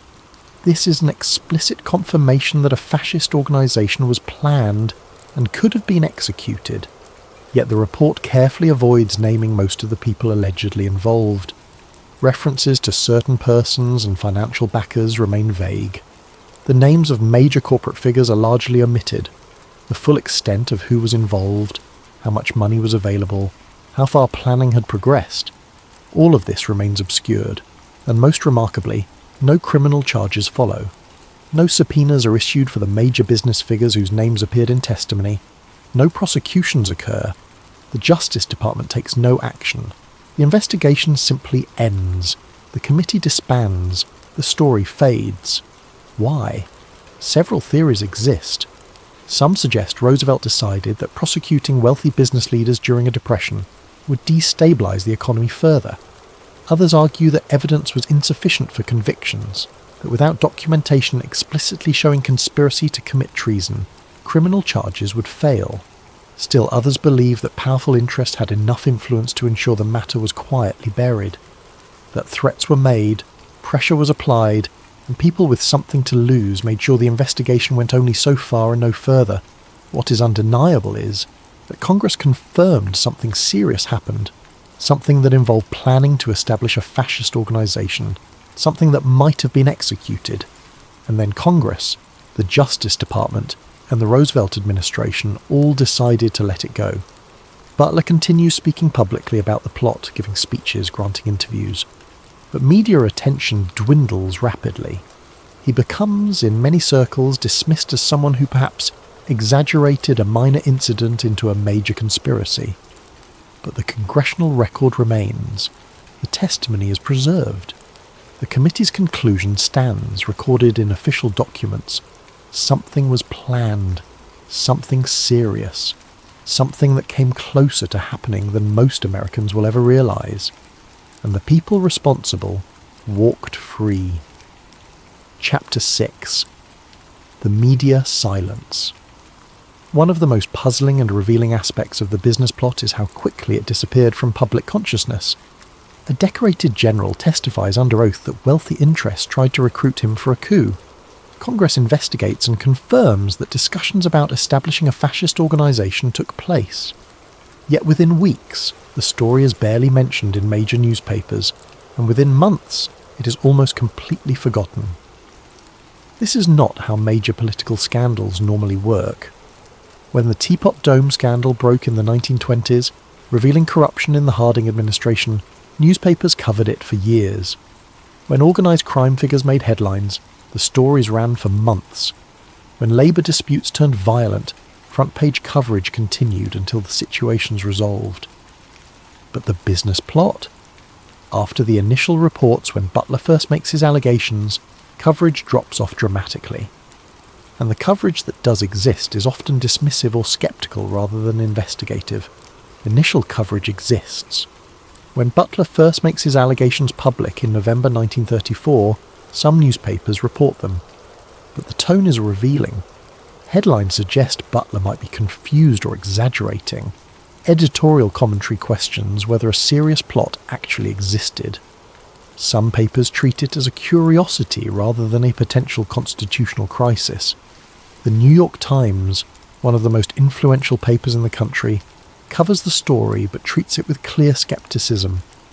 An early article describes Butler's claims, but focuses more on Maguire's denials than on the details of the alleged conspiracy. The tone implies that a decorated general has perhaps gotten some innocent conversations confused with something more sinister. Other major publications follow similar approaches. The Washington Post, Chicago Tribune, and Los Angeles Times all provide some coverage, but it is measured, cautious, skeptical. Butler's claims are presented as allegations from a controversial figure, rather than credible testimony from a highly decorated officer with no history of fabrication or attention-seeking. Compare this to how other political scandals of the era are covered, especially those involving far less serious allegations. Corruption stories receive extensive ongoing coverage. Political controversies are dissected in detail. Labour disputes and social movements get comprehensive analysis. But a potential coup attempt, that gets a few articles and then silence. When the Congressional Committee releases its findings in February 1935 confirming that planning occurred, you would expect major coverage. Congress has just officially stated that attempts to establish a fascist organisation were discussed and might have been executed. This should be headline news. Instead, the story receives minimal attention. Some papers report the committee's findings briefly. Others do not cover it at all. There is no sustained investigation by major newspapers. No reporters are assigned to dig deeper. No editorial boards demand answers about who was involved and how such planning could occur. The story simply fades. Butler later speaks openly about this media silence. He gives speeches where he explicitly accuses newspapers of suppressing the story. He suggests that powerful interests, the same interests allegedly behind the plot, used their influence to discourage coverage. He points out that many major publications have close ties to the business world through advertising revenue and ownership structures. Stories that implicate wealthy industrialists and bankers might threaten those relationships, and Butler is not wrong about these connections. Major newspapers in the 1930s are owned by wealthy individuals who often have business interests beyond journalism. advertising revenue comes from corporations who would not appreciate negative coverage. Publishers socialise with the same business leaders who would have been threatened by Roosevelt's policies. There is also the question of what newspapers can prove independently.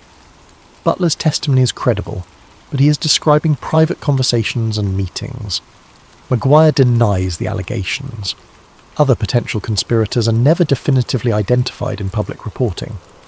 Without documents showing explicit plans or multiple witnesses confirming every detail, newspapers may have felt the story was too risky to pursue aggressively, but the silence goes beyond simple editorial caution or the challenge of verification.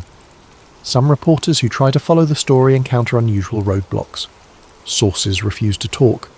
Documents suddenly become unavailable. Phone calls are not returned. The investigation seems to dead end at every turn in ways that suggest active interference rather than lack of information. One particularly telling incident involves Paul Comley French, the journalist who accompanied Butler to one meeting with Maguire. French provides corroborating testimony to Congress, confirming that Maguire did indeed discuss plans for organising veterans and marching on Washington. French is a respected journalist with a reputation for accuracy, yet his attempts to get the story published in major outlets are repeatedly rejected. Editors tell him the story is too controversial, too difficult to verify, too risky to run without absolute proof. French ends up publishing in smaller, less prominent publications, where his reporting reaches a fraction of the audience it would have reached in major newspapers. This pattern repeats. Journalists who want to cover the story find limited outlets willing to publish. Editors who might normally pursue a scandal of this magnitude decide it is not worth the trouble. Publishers who could demand answers instead remain silent. By mid-1935, less than a year after Butler's initial testimony, the business plot has essentially vanished from mainstream discourse. Butler continues giving speeches to veteran groups and labour organisations. His book, War is a Racket, receives some attention for its critique of the military-industrial complex. But his allegations about the coup attempt are rarely mentioned, and when they are, it is often with an implicit suggestion that he might have exaggerated or misunderstood what happened. This media silence has consequences that echo through history. Because the story disappeared so quickly, entire generations of Americans grow up never hearing about it. History textbooks do not mention it. Teachers do not discuss it. The business plot becomes one of those obscure historical footnotes that only researchers and conspiracy theorists know about. Even today, if you ask random Americans if they have heard of the business plot, the vast majority will say no. If you ask if they know who Smedley Butler was, most will not recognise the name despite his being one of the most decorated Marines in American history. Conspiracy theorists point to this silence as evidence of a cover-up. If the plot was not serious, they argue, why suppress the story? If Butler's allegations were baseless, why not expose him as a fraud through aggressive investigation? The pattern of coverage, initial reports followed by rapid silence, looks suspiciously like coordinated suppression rather than natural editorial decisions. Skeptics counter that newspapers simply moved on to other news in an era of economic crisis and global instability. Roosevelt's New Deal programs provided ongoing stories. International developments in Europe and Asia dominated headlines. The business plot, lacking dramatic developments or clear villains, simply was not compelling enough to sustain coverage. But this explanation struggles to account for the pattern. Newspapers sustained coverage of far less consequential stories. The business plot involved allegations of an attempted coup, congressional confirmation that planning occurred, and implications reaching to the highest levels of American business. This is objectively a massive story. Yet, it disappeared. Whatever the true explanation, one fact is undeniable. A congressional committee confirmed that discussions about overthrowing the government took place, and America collectively chose to forget about it. The media played a central role in that forgetting, whether through deliberate suppression, editorial caution, or simply following the lead of powerful interests who wanted the story buried. And that silence itself tells us something important about power in America. Some stories get told, some stories get amplified, and some stories, particularly those that threaten the interests of the wealthy and powerful, simply disappear. Chapter 7. The Unanswered Questions. Decades after the business plot, with the benefit of historical documents, congressional records and scholarly research, fundamental questions remain unanswered. The basic facts are not in dispute. Maguire approached Butler, conversations occurred, Congress investigated and confirmed planning took place. But the deeper questions, the ones that would actually explain what happened, remain frustratingly open. First, why recruit Butler specifically? On the surface, this makes sense. Butler is famous. Veterans trust him. His military credentials are impeccable. If you want to organise veterans into a political force, Butler is an obvious choice to lead them. But look deeper. By 1933, Butler is increasingly vocal in his criticism of corporate power and military interventions on behalf of business interests. He's giving speeches attacking exactly the kind of people who allegedly wanted to recruit him. He's not subtle about this. He's not quietly, privately grumbling. He is publicly, loudly, declaring that American military operations serve Wall Street rather than American national interests. Would sophisticated conspirators really approach someone so vocally opposed to their worldview? It seems almost incomprehensibly stupid. Unless they believed Butler's criticism was performative rather than genuine. Unless they thought Butler was positioning himself for political office and could be bought with the right offer. Unless they fundamentally misread his character. Or perhaps Butler was not the first choice. Perhaps others were approached and refused before Maguire contacted Butler. Perhaps several generals were tested to see who might be receptive. We know Maguire talked to Butler. We do not know who else might have been contacted. If the conspiracy was real and sophisticated, they would not have put all their hopes on one person. The question becomes even more intriguing when you consider timing. Why approach Butler in 1933, just months after Roosevelt takes office? Why not wait to see if opposition to the New Deal would grow naturally? Why move so quickly to such an extreme measure? The answer might be that the conspirators, if they existed, recognised a window of opportunity. The Depression had created conditions where dramatic action might be possible. Veterans were desperate and angry. Roosevelt's New Deal was controversial and threatening to established interests. Public faith in traditional institutions was shaken. If you're going to attempt a coup, early in a presidency during an economic crisis is strategically the right time. But it still required recruiting someone willing to betray their oath to the Constitution, and they chose someone who would ultimately expose them instead. Second, why did Maguire have access to funding and European contacts? This question cuts to the heart of whether the conspiracy was real or fantasy. Maguire is a bond salesman. He's not a major figure in banking or industry. He does not have personal wealth sufficient to fund an operation of the scale he described to Butler. Yet congressional investigators confirmed Maguire travelled to Europe, confirmed he visited Italy, France and Germany. Confirmed these trips occurred when Butler said they did. International travel in the 1930s during the Depression was expensive. It required substantial funding and clear purpose. Business travellers did not casually spend months touring Europe studying political systems. So where did Maguire get the money for these trips? Who funded them? Who benefited from his research into fascist organising methods? If Maguire was acting alone, if this was just his personal fantasy, the European trips make no sense. Why would a bond salesman spend significant money studying foreign governments? What would be the point? But if Maguire was acting as an agent for wealthier interests, if someone was backing his activities, the trips make perfect sense. You send someone to study how Mussolini organised his black shirts, how Hitler built the SA and SS, how fascist governments structure paramilitary forces and maintain control. You gather information about what works. Then you apply those lessons to the American context. Maguire spoke confidently to Butler about accessing weapons and equipment. He discussed organising hundreds of thousands of veterans. He referenced financial backers with resources. Either he was delusional and none of this was real, or someone was providing him with backing and assurances. The Congressional Committee did not, or could not, trace the money conclusively.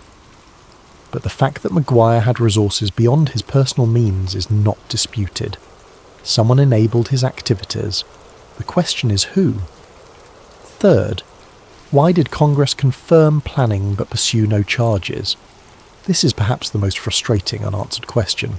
The committee's final report explicitly states that attempts to establish a fascist organisation were discussed, were planned, and might have been placed in execution if financial backers deemed it expedient. That language is not ambiguous.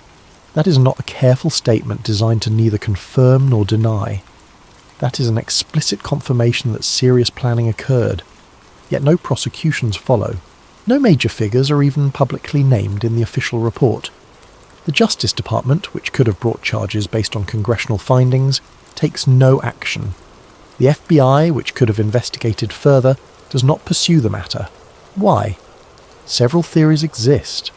Perhaps evidence was insufficient for criminal convictions. Conspiracy to commit treason requires proving intent and concrete actions toward execution. Conversations and planning, however serious, might not meet the legal threshold for prosecution. Maguire denied the allegations. Other potential conspirators were never definitively identified. Without explicit documentation or multiple witnesses, convictions might have been impossible to secure. Perhaps Roosevelt made a calculated political decision. Prosecuting wealthy business leaders during the Depression could have destabilized the economy further. It could have deepened the divide between business and government at a time when cooperation was needed. It might have created martyrs and sympathy for people Roosevelt wanted to marginalize politically. Better, perhaps, to expose the plot just enough to prevent it from proceeding, then let it fade rather than creating a sensational trial. Or perhaps more sinister forces were at work. Perhaps powerful interests exerted pressure. Perhaps threats were made, implicitly or explicitly.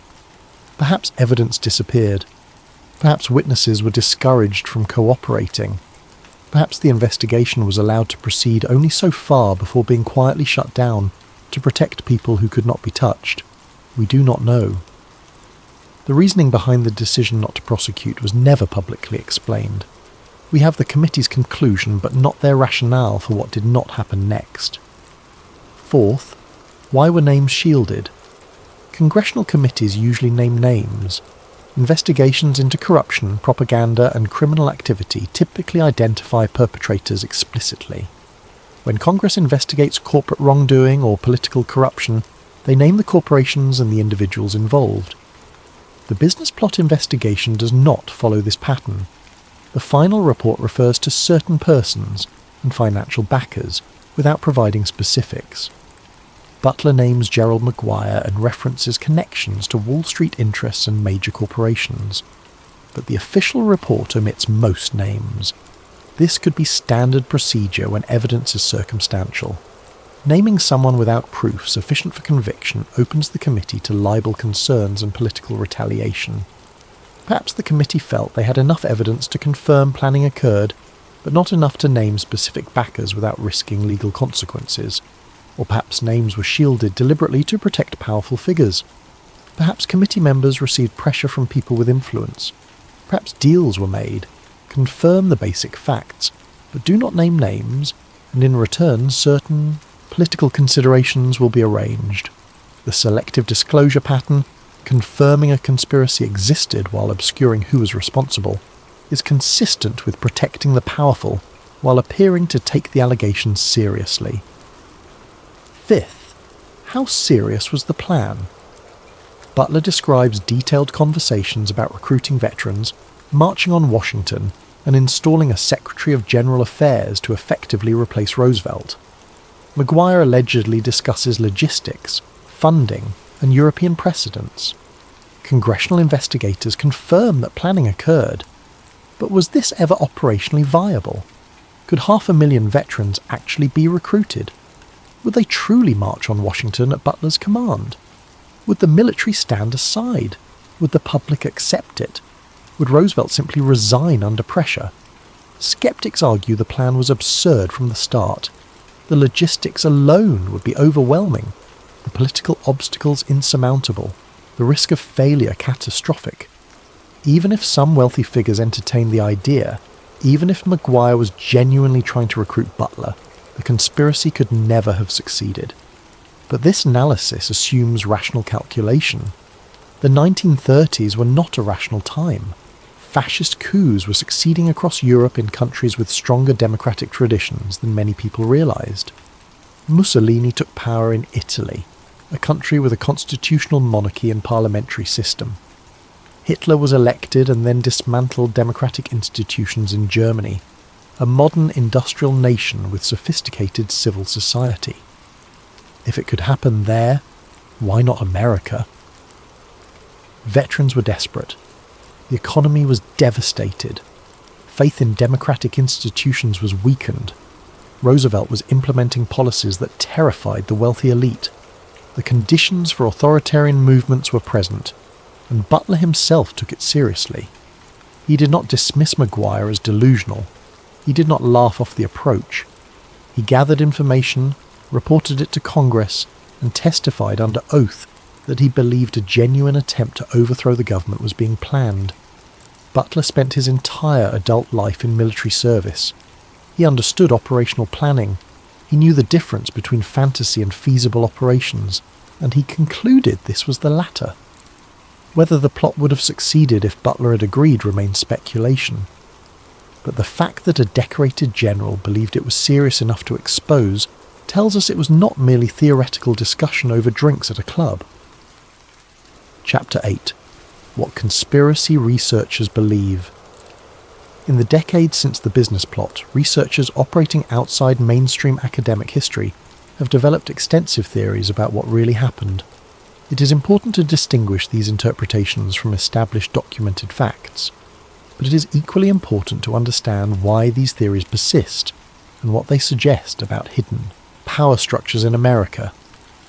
Mainstream academic history generally treats the business plot as an interesting but ultimately minor episode, something that was discussed, something that revealed anxiety among elites about the New Deal, but nothing that ever came close to succeeding.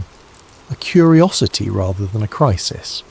Conspiracy researchers see something much darker, and their interpretation deserves serious consideration because it explains patterns that mainstream history struggles to account for. Their reading goes something like this. In 1933, a group of powerful industrialists and bankers recognized that Roosevelt's New Deal posed an existential threat to their wealth and power. They looked at fascist governments in Europe and saw a model that preserved corporate interests while crushing labour movements and socialist organising. They decided that America needed similar leadership. These men were not fringe extremists. They were pillars of American business. They controlled banks, corporations, manufacturing. They had access to resources that most people cannot even conceptualize. And they were genuinely terrified that Roosevelt was implementing socialism that would destroy everything they had built. They began planning a coup, not a violent revolution with tanks in the streets. That would be too risky, too likely to backfire. Something more subtle and more brilliant. A massive demonstration of veteran support that would intimidate Roosevelt into accepting a power-sharing arrangement. Present it as saving America rather than overthrowing democracy. Frame it as patriots preventing socialist destruction rather than corporate interests protecting profits. The genius of the plan, if it existed, was its potential legitimacy. If you can get the most decorated general in American history to lead 500,000 veterans to Washington, if they claim to be saving the Constitution from Roosevelt's violations, if they present themselves as patriots rather than traitors, you might actually succeed. The optics would be powerful, the implicit threat would be overwhelming, and Roosevelt might calculate that resistance would cause civil war. They needed a leader credible enough to command veteran loyalty. They chose Butler, not realizing his criticisms of corporate power were genuine rather than political positioning. They approached him carefully, testing his receptiveness through increasingly explicit conversations. Maguire was not the architect. He was a recruiter, someone expendable if things went wrong. The real backers remained hidden, insulated by layers of deniability. If Butler had agreed, they would have revealed themselves, providing the funding and support necessary to execute the operation. If he refused, Maguire would take any fallout while the real conspirators remained untouchable. Butler recognised what was happening and made a calculated decision. He would continue meeting with Maguire, gathering information, learning as much as possible about the conspiracy. Then he would expose it in a way that made execution impossible. His testimony to Congress served multiple purposes. It revealed the plot, making it impossible to proceed. It created a historical record that could not be completely erased. It warned America about the danger of corporate fascism, and it forced the conspirators to retreat and abandon their plans. Congress confirmed the plot was real, but declined to prosecute because naming the conspirators would reveal just how high the corruption reached. Imagine the testimony in a trial. Imagine major corporate executives being questioned under oath about planning to overthrow the government. Imagine the destabilization of business confidence during the Depression. Imagine the political crisis if America's wealthiest families were exposed as attempted coup plotters. Roosevelt made a pragmatic decision. Expose the plot enough to prevent execution, but do not push for prosecutions that would tear the country apart. Let the warning stand. Let the conspirators know they were caught. But do not create the spectacle of a trial that would dominate headlines for years. So the story was buried. Media coverage was suppressed through a combination of ownership interests, advertising pressure, and direct intervention. Butler became marginalised as a controversial figure whose allegations might have been exaggerated, and America forgot how close it came to authoritarianism. This narrative is compelling. It explains the unanswered questions. It accounts for the media silence. It makes sense of why Congress confirmed planning but pursued no charges. It presents Butler as a hero who saved democracy at personal cost. But is it true? Academic historians remain sceptical. They point out the lack of direct evidence linking specific wealthy individuals to explicit coup planning. They note that Maguire's conversations with Butler, while suspicious, do not prove a concrete operational plan with funding committed and timelines established. They observe that organising 500,000 veterans would require logistics that no evidence suggests existed. They propose alternative explanations. Perhaps Maguire was exploring ideas on behalf of business interests, testing whether such a plan was feasible, but never received authorization to actually proceed. Perhaps wealthy elites entertained dangerous fantasies about removing Roosevelt without ever committing to action. Perhaps Butler misinterpreted conversations or Maguire exaggerated his connections to seem more important. The truth likely falls somewhere between complete conspiracy and complete dismissal. Something real was happening. Maguire was not acting in total isolation. Powerful interests opposed to Roosevelt were exploring options, perhaps more seriously than they would later admit. Whether those explorations constituted an operational coup attempt or merely dangerous speculation remains genuinely uncertain. But consider what we know for absolute certain. Butler believed he was being recruited for a coup. He took the threat seriously enough to testify under oath before Congress. Congress investigated and confirmed that attempts to establish a fascist organisation were discussed, were planned, and might have been executed if backers chose to proceed. That confirmation from Congress is not speculation. That is official documented fact in the Congressional record. Something serious enough to generate that statement from a Congressional committee investigating un-American activities actually happened. The conspiracy researcher interpretation might not be entirely correct in every detail, but it is not baseless paranoia. It is built on documented facts that mainstream history struggles to explain. The European trips, the conversations, the Congressional confirmation, the lack of prosecutions, the media silence. Whether you call it a conspiracy or a near miss, whether you believe it was fully operational or merely exploratory, one thing is undeniable. American democracy faced a threat from within, from people with power and resources, and only Butler's refusal prevented us from discovering how serious that threat truly was. Chapter 9. America's Forgotten Warning. No coup occurred. No government fell. Franklin Roosevelt completed his first term and was elected 3 more times, serving longer than any president in American history. The wealthy interests that opposed him adapted, finding other ways to exercise influence through lobbying, propaganda, and political opposition. American democracy survived. So why does the business plot matter almost 90 years later? because a decorated general went to Congress and said, "This was real." And Congress responded, "It was discussed, it was planned, and it might have happened." That exchange represents one of the most remarkable and troubling moments in American history. A moment when the unthinkable was considered by people with power. A moment when the mechanisms of a coup were explored in detail. A moment when America came closer to authoritarianism than most people will ever realise. Butler's warning was not just about a specific plot by specific people. It was about something deeper and more enduring. The danger of concentrated wealth, the threat of corporate power to democratic institutions, how economic crisis creates opportunities for authoritarian solutions, and how quickly democracy can be threatened when enough powerful people decide it no longer serves their interests. In his later speeches and writings, Butler emphasised these systemic themes.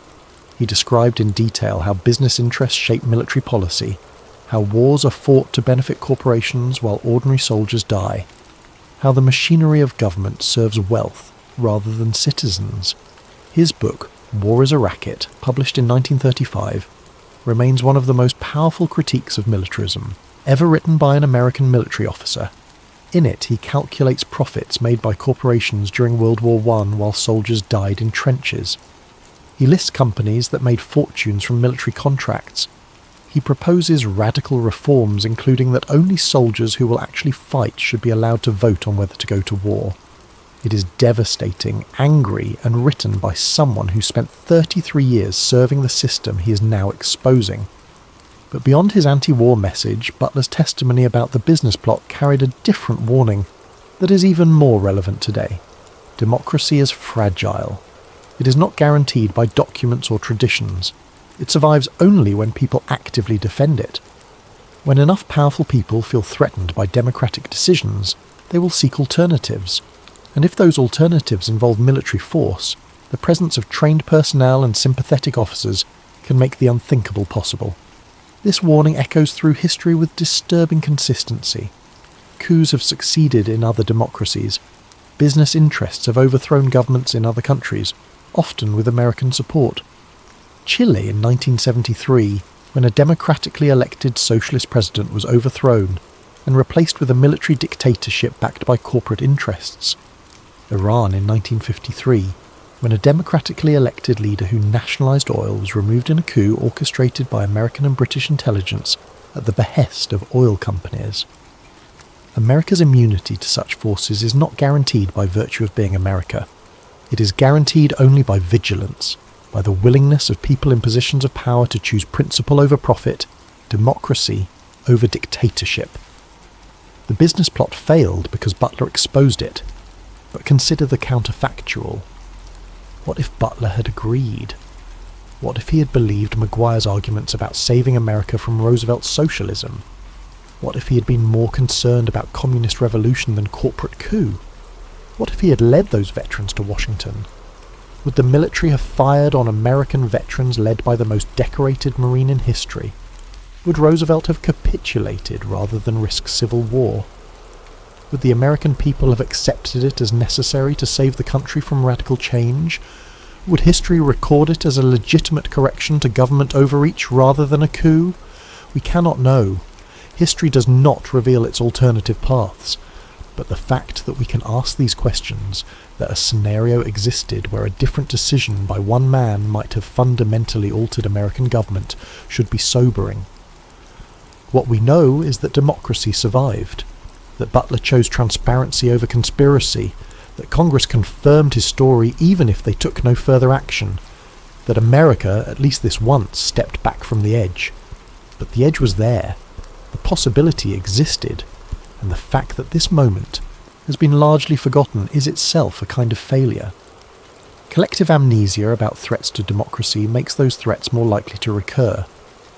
Butler died in June 1940 of cancer at age 58. He died before America entered World War II, before his warnings about war profiteering would be forgotten in patriotic fervour. His testimony about the business plot had already faded from public memory. Today, most Americans have never heard of Smedley Butler. History classes rarely mention him beyond perhaps a footnote in discussions of American imperialism. The business plot is unknown to the vast majority of citizens. It is a curiosity for researchers, a conspiracy theory for some, a forgotten footnote for most. Yet his story deserves to be remembered and taught and discussed, not because it proves some grand conspiracy that controls all aspects of American government, not because it validates paranoid beliefs about shadowy cabals running the world, but because it reveals a profound truth about power. When those who have it feel threatened, they will consider options that seem unthinkable in calmer times. Butler saw such an option being considered. He was offered a role in executing it, and he chose to speak rather than participate. In doing so, he may have prevented one of the greatest crises in American history. The story also reveals how power protects itself. No prosecutions, names shielded, media silence, the story buried. The lesson is clear. You can plan a coup in America and walk free as long as you are wealthy enough and connected enough and the plan never quite reaches execution. That lesson should disturb us. It should make us question. It should make us vigilant. Because the conditions that made the business plot possible, that made powerful people consider overthrowing democracy, those conditions recur throughout history. Economic crisis, political polarization, fear of change, powerful interests threatened by reform. These conditions exist now. They will exist in the future. And each time they exist, someone will consider whether democracy is worth preserving, or whether authoritarian solutions would better serve their interests. Butler's choice to expose rather than execute reminds us that individuals matter, that conscience matters, that when confronted with offers of power in exchange for betraying principles, how we respond shapes history. Final question. So what was the business plot? Was it a genuine coup attempt by America's wealthiest men, a fully operational plan with funding and logistics in place that failed only because Butler exposed it? Was it exploratory conversations that never approached actual implementation? Wealthy men entertaining dangerous fantasies but never seriously committing to action? Or was it something in between, a conspiracy that existed in potential, that could have become real if circumstances aligned, and Butler had agreed, that died because one man chose democracy over dictatorship? The evidence supports all three interpretations to varying degrees. Congressional testimony confirms discussions occurred. Logic suggests operational realities would have made execution difficult. The absence of prosecutions indicates either insufficient evidence or protection of powerful interests. What cannot be debated is this. In 1934, people with resources and connections discussed overthrowing the American government. They identified a military leader to recruit. They explored logistics and funding. They studied European fascist movements for organisational models. And they came close enough to implementation that a congressional committee investigated, confirmed planning occurred, and stated explicitly that execution might have followed if financial backers deemed it expedient. That alone makes the business plot one of the most significant forgotten moments in American history, not because it succeeded, because it was attempted, because it came close enough to make a decorated general risk his reputation to expose it, because Congress confirmed it happened and then America collectively chose to forget, and because it reminds us that democracy's survival is never inevitable. It requires people who choose principle over power. It requires transparency over conspiracy. It requires recognition that some offers, no matter how they are presented, no matter what justifications are provided, must be refused. Smedley Darlington Butler was offered a chance to become the most powerful man in America. He was promised the loyalty of hundreds of thousands of veterans. He was told he would be saving the country from disaster, protecting the Constitution from socialist overreach, preventing communist revolution. He said no. He said no, and then he exposed what was being planned, knowing it would make him enemies among the most powerful people in America, knowing it might cost him his reputation, knowing mainstream media might dismiss him, knowing history might forget him. He said no because he understood something that the conspirators did not, that betraying democracy, even to supposedly save it, is still betrayal, that some principles cannot be compromised regardless of justification. That oath to the Constitution means something more important than personal power or financial reward. And perhaps that simple refusal, that choice to speak rather than participate, is the most important part of the story. Not the conspiracy itself, but the fact that when confronted with it, one man chose not to participate, chose to risk everything to expose it, chose country over personal advancement. History is shaped by such choices more than we realise. Great forces and economic conditions and social movements all matter. But so do individual decisions at critical moments. Butler's decision to expose the business plot rather than lead it represents one of those critical moments. The business plot failed because Butler made the right choice. The question for every generation is whether, when faced with similar choices, when offered power in exchange for principles, when told that betraying democracy is actually saving it, we will do the same. Will we recognise the offer for what it is? Will we have the courage to refuse? Will we risk reputation and comfort to expose conspiracies against democracy? Or will we rationalise, justify, convince ourselves that this time is different, that extraordinary circumstances require extraordinary measures, that the ends justify the means? Butler chose. He chose well. And democracy survived. That is the warning he left us. That is the lesson we forgot. That is the story that needs to be remembered.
Before we begin, if you're enjoying the story and find yourself drawn into the mystery, consider using your hype points on this video. It helps the channel more than you could possibly know. If you're listening on Spotify, leaving a review makes an enormous difference to us. And if you feel like it, drop a comment letting us know what time it is, where you are, and where in the world you're tuning in from. We absolutely love seeing where everyone is listening. Finally, if you enjoy content like this, subscribing really helps us continue bringing you these stories. Now, let's dive in. The fourth test was not the one that failed. They told us it was operator error, a flawed test. Human mistakes compounding in the dead of night until a reactor core tore itself apart and painted the sky with radiation. They gave us names to blame, procedures to question, a neat timeline that ended at exactly 23 minutes past 1 in the morning on April 26, 1986. But my cousin knew something else was happening that night, and he died because of it. Prologue. The letter that didn't make sense. The envelope arrived in June of 1986, 6 weeks after the explosion that the world had already stopped talking about. It was addressed to my aunt and uncle in Kiev, written in the cold, bureaucratic language that Soviet institutions used when they needed to deliver bad news without delivering truth. Sergei Volkov, deceased. Radiation exposure. Service to the state acknowledged. That was it. 3 lines. No location specified. No timeline given. No body to bury. My cousin had worked as a reactor instrumentation technician at Chernobyl Unit 4. He was 28 years old. He knew those systems better than anyone on his shift, and according to the official story, he had died responding to an accident caused by incompetence and design flaws. But 2 weeks before the explosion, Sergei had sent a letter home. I remember watching my aunt read it at the kitchen table, her face creasing with confusion. She passed it to my uncle, who read it twice before setting it down without comment.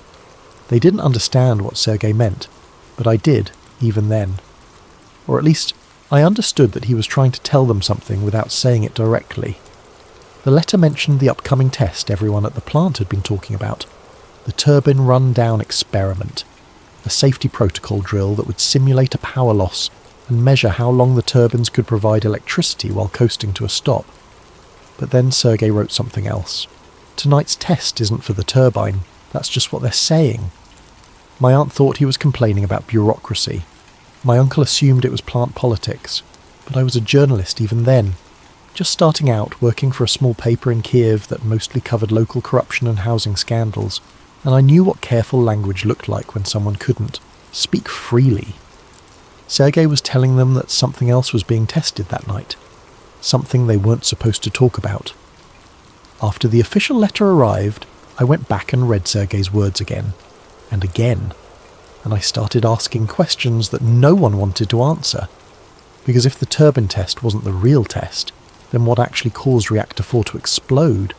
And if my cousin knew about it beforehand, why didn't anyone stop it? Chapter 1. The test that was never listed. The official explanation was neat, almost too neat.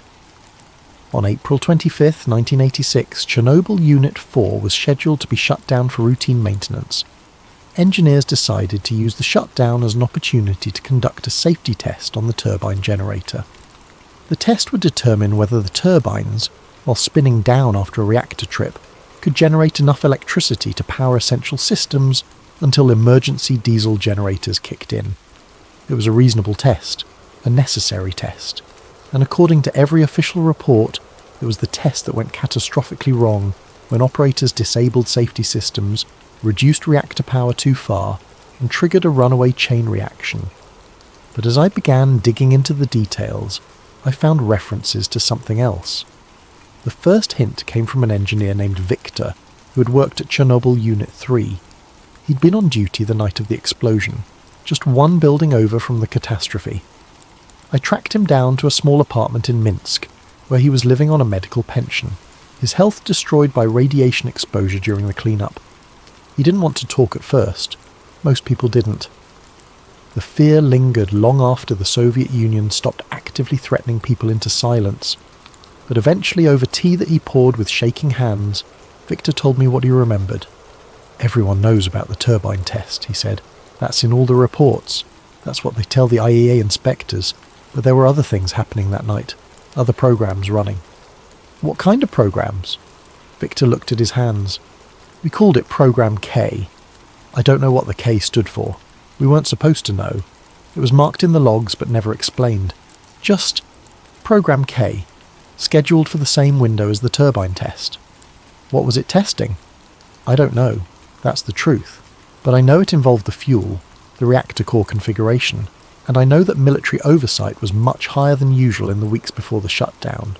He leaned forward, his voice dropping even though we were alone.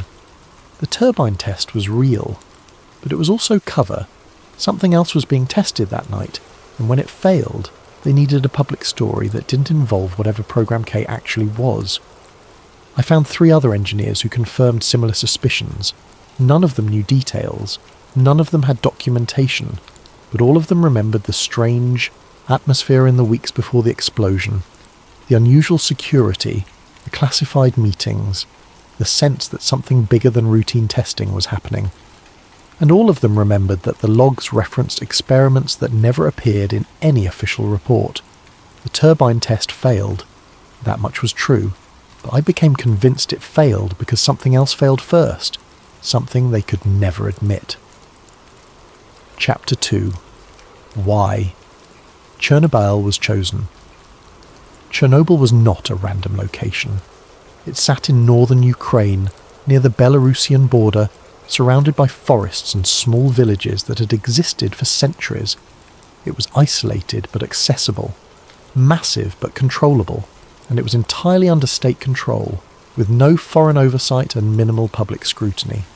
It was, in other words, the perfect place to conduct experiments that couldn't be allowed to fail publicly. The plant had 4 operational reactors, with 2 more under construction. It generated enormous amounts of electricity for Ukraine and Belarus, but it also served other purposes purposes that were never advertised to the people living in Pripyat or the surrounding towns. I found a set of procurement records from 1984 and 1985, buried in archives that had been partially declassified. They showed unusual materials being delivered to Chernobyl, specialised fuel rod configurations, monitoring equipment that exceeded standard operational needs, and most tellingly, equipment ordered by military departments rather than civilian energy ministries. Why would the military be ordering equipment for a civilian power plant? I spoke with a retired physicist named Anatoly, who had worked at a different Soviet nuclear facility. He'd never been to Chernobyl, but he understood the system. He understood how these plants operated within the broader structure of Soviet nuclear research. Chernobyl wasn't just generating power, he told me. All the RBMK reactors had dual purposes. Officially, they made electricity. Unofficially, they were laboratories. They could test fuel behaviours, neutron flux patterns, material degradation under extreme conditions, things you couldn't easily replicate in smaller research reactors. Why Reactor 4 specifically? Anatoly shrugged. Newer, better instrumentation, and far enough from the older units that if something went wrong, you could potentially contain it to one building, though obviously that didn't work out. He paused, considering his next words carefully. There were always rumours about military applications.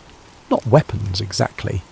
The Soviets had plenty of weapons reactors, but experimental programs, testing things that might have defence implications, and Chernobyl's location, near military facilities, near restricted zones, it made sense.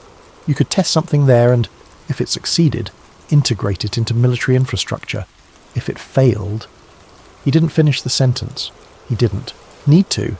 If it failed, you could blame operators, blame design flaws, blame anything except the real purpose of the test. Chapter 3. The military was there before the explosion official timelines placed the explosion at 1:23 and 40 seconds in the morning on April 26th. The first responders, according to these same timelines, arrived shortly after. Firefighters from Pripyat, emergency crews from the plant, military units called in as the scale of the disaster became clear. But people who were there remember it differently. I found a former civil defence coordinator named Mikhail, who had been stationed near Chernobyl in 1986. He'd been involved in evacuation planning, though he hadn't been on duty the night of the explosion. But he knew people who had been, and he'd seen the transport logs. Military vehicles were on site before dawn, he told me. Not after the explosion. Before. Specialised units, chemical troops, radiation monitoring teams. They were mobilised hours before any official alarm went out. How is that possible? Mikhail gave me a long look. You tell me.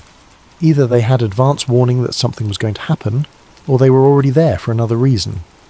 I pressed him for documentation, but he said most of the logs from that night had been destroyed or reclassified. What he remembered, though, was the timing. Units moving into position in the early hours of April 26th. Roadblocks established before civilians knew anything was wrong. Restricted zones set up around the plant before the word evacuation was ever spoken.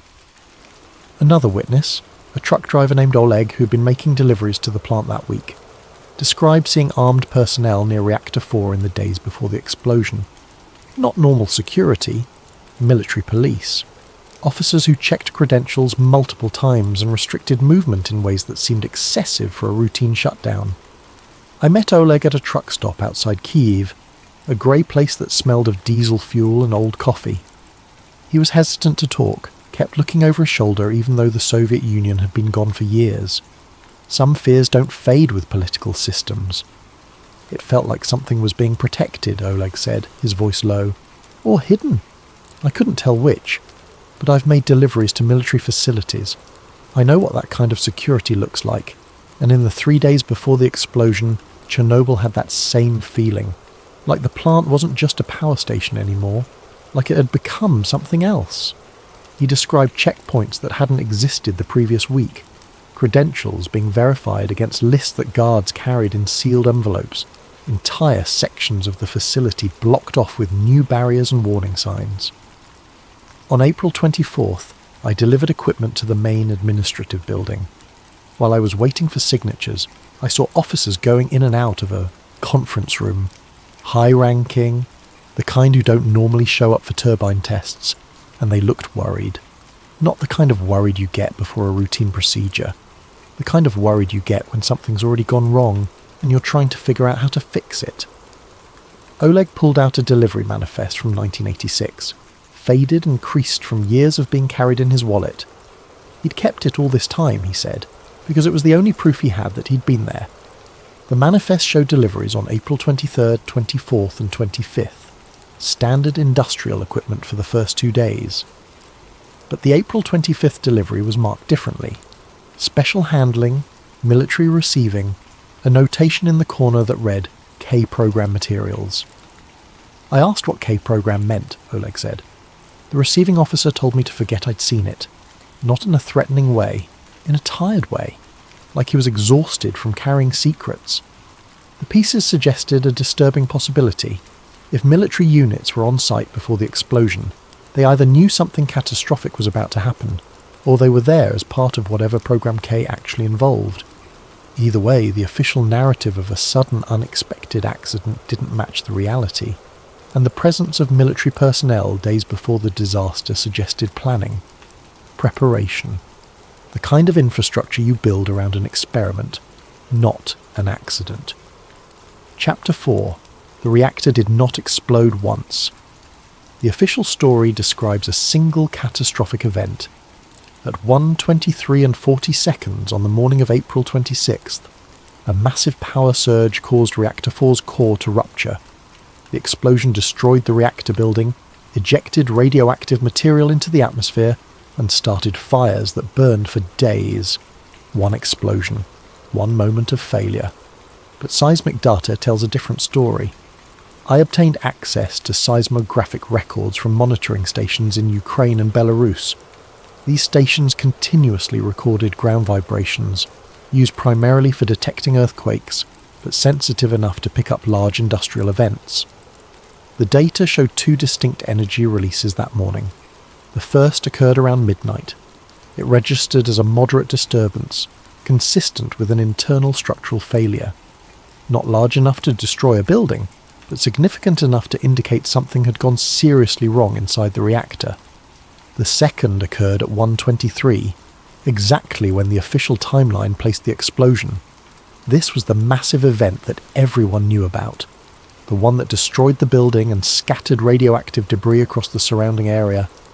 But if there were 2 events, what happened during the hours between them?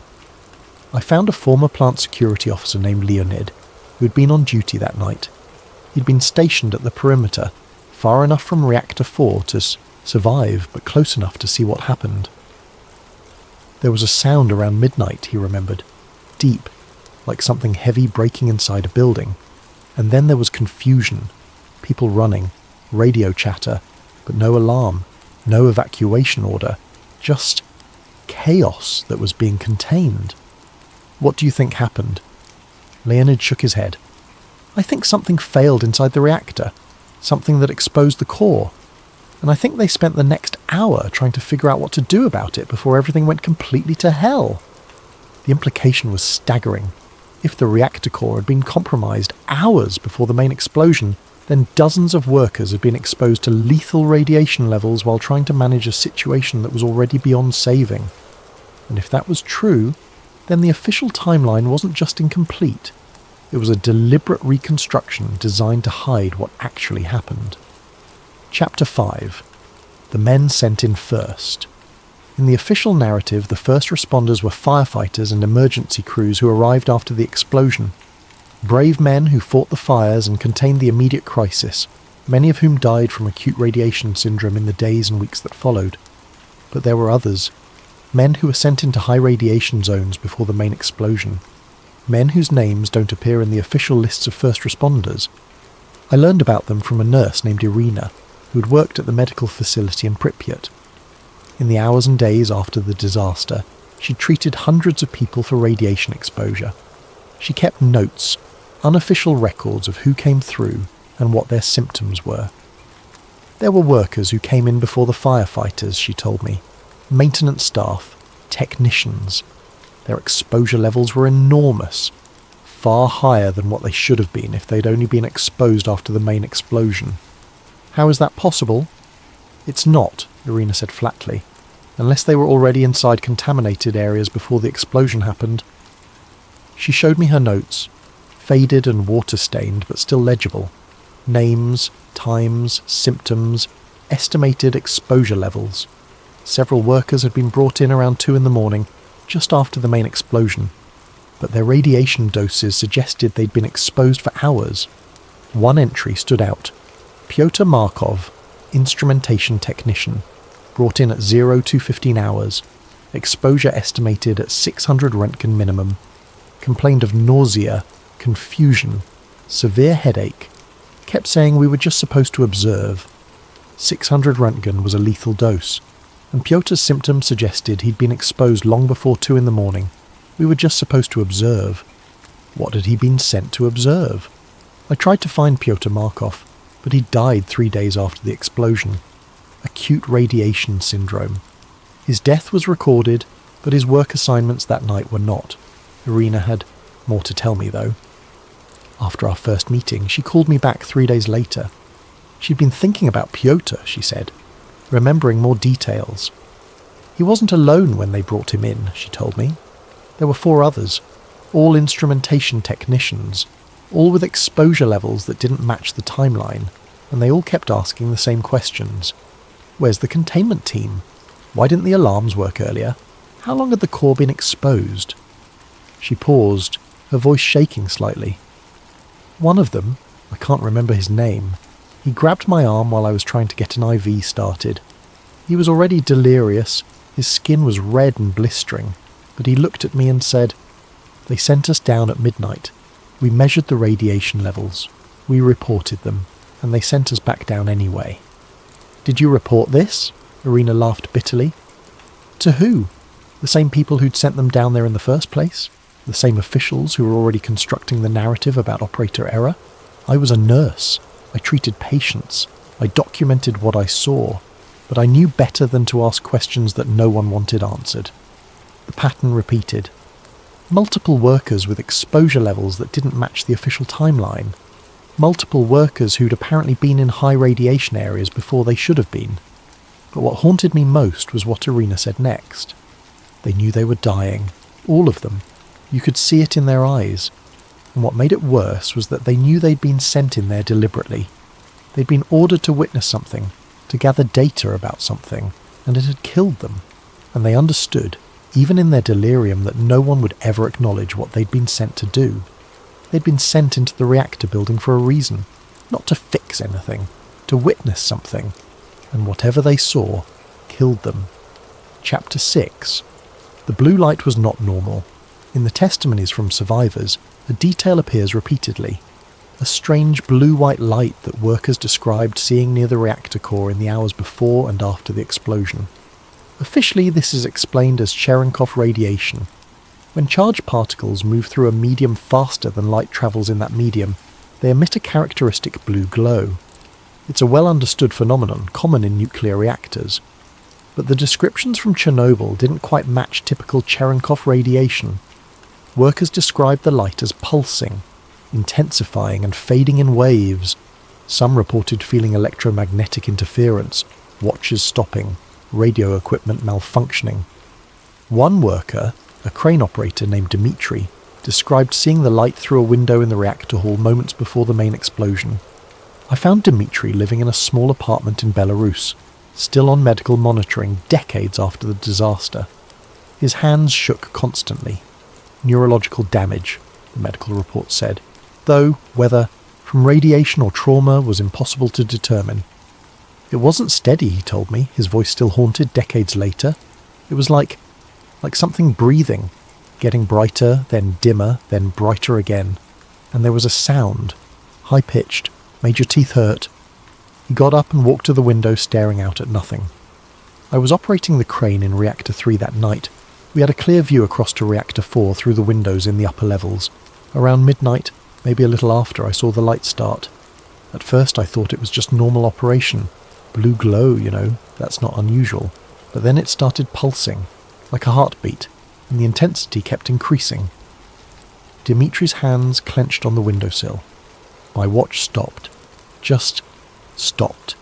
The crane control started acting strange, responding slowly, not quite right. And then I heard people shouting over the radio, panicked voices, someone yelling about neutron flux, someone else demanding to know why the control rods weren't responding properly. What did you do? I watched. That's all I could do. The light kept getting brighter. It was beautiful in a terrible way, like watching something that shouldn't exist. And then, maybe an hour later, the whole building exploded. But the light, that pulsing light, that had been happening long before the explosion.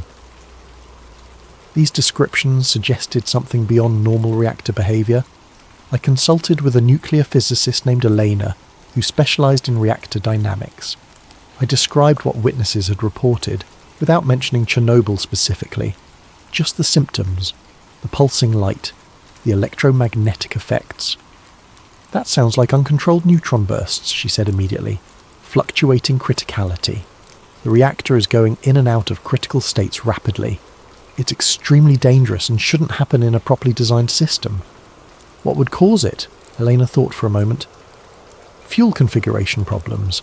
If the fuel assembly is damaged or arranged in ways it's not supposed to be, or if you're running experiments with unusual fuel types or geometries, anything that disrupts the normal neutron flux patterns. Would military applications involve unusual fuel configurations? Eleanor's expression closed down.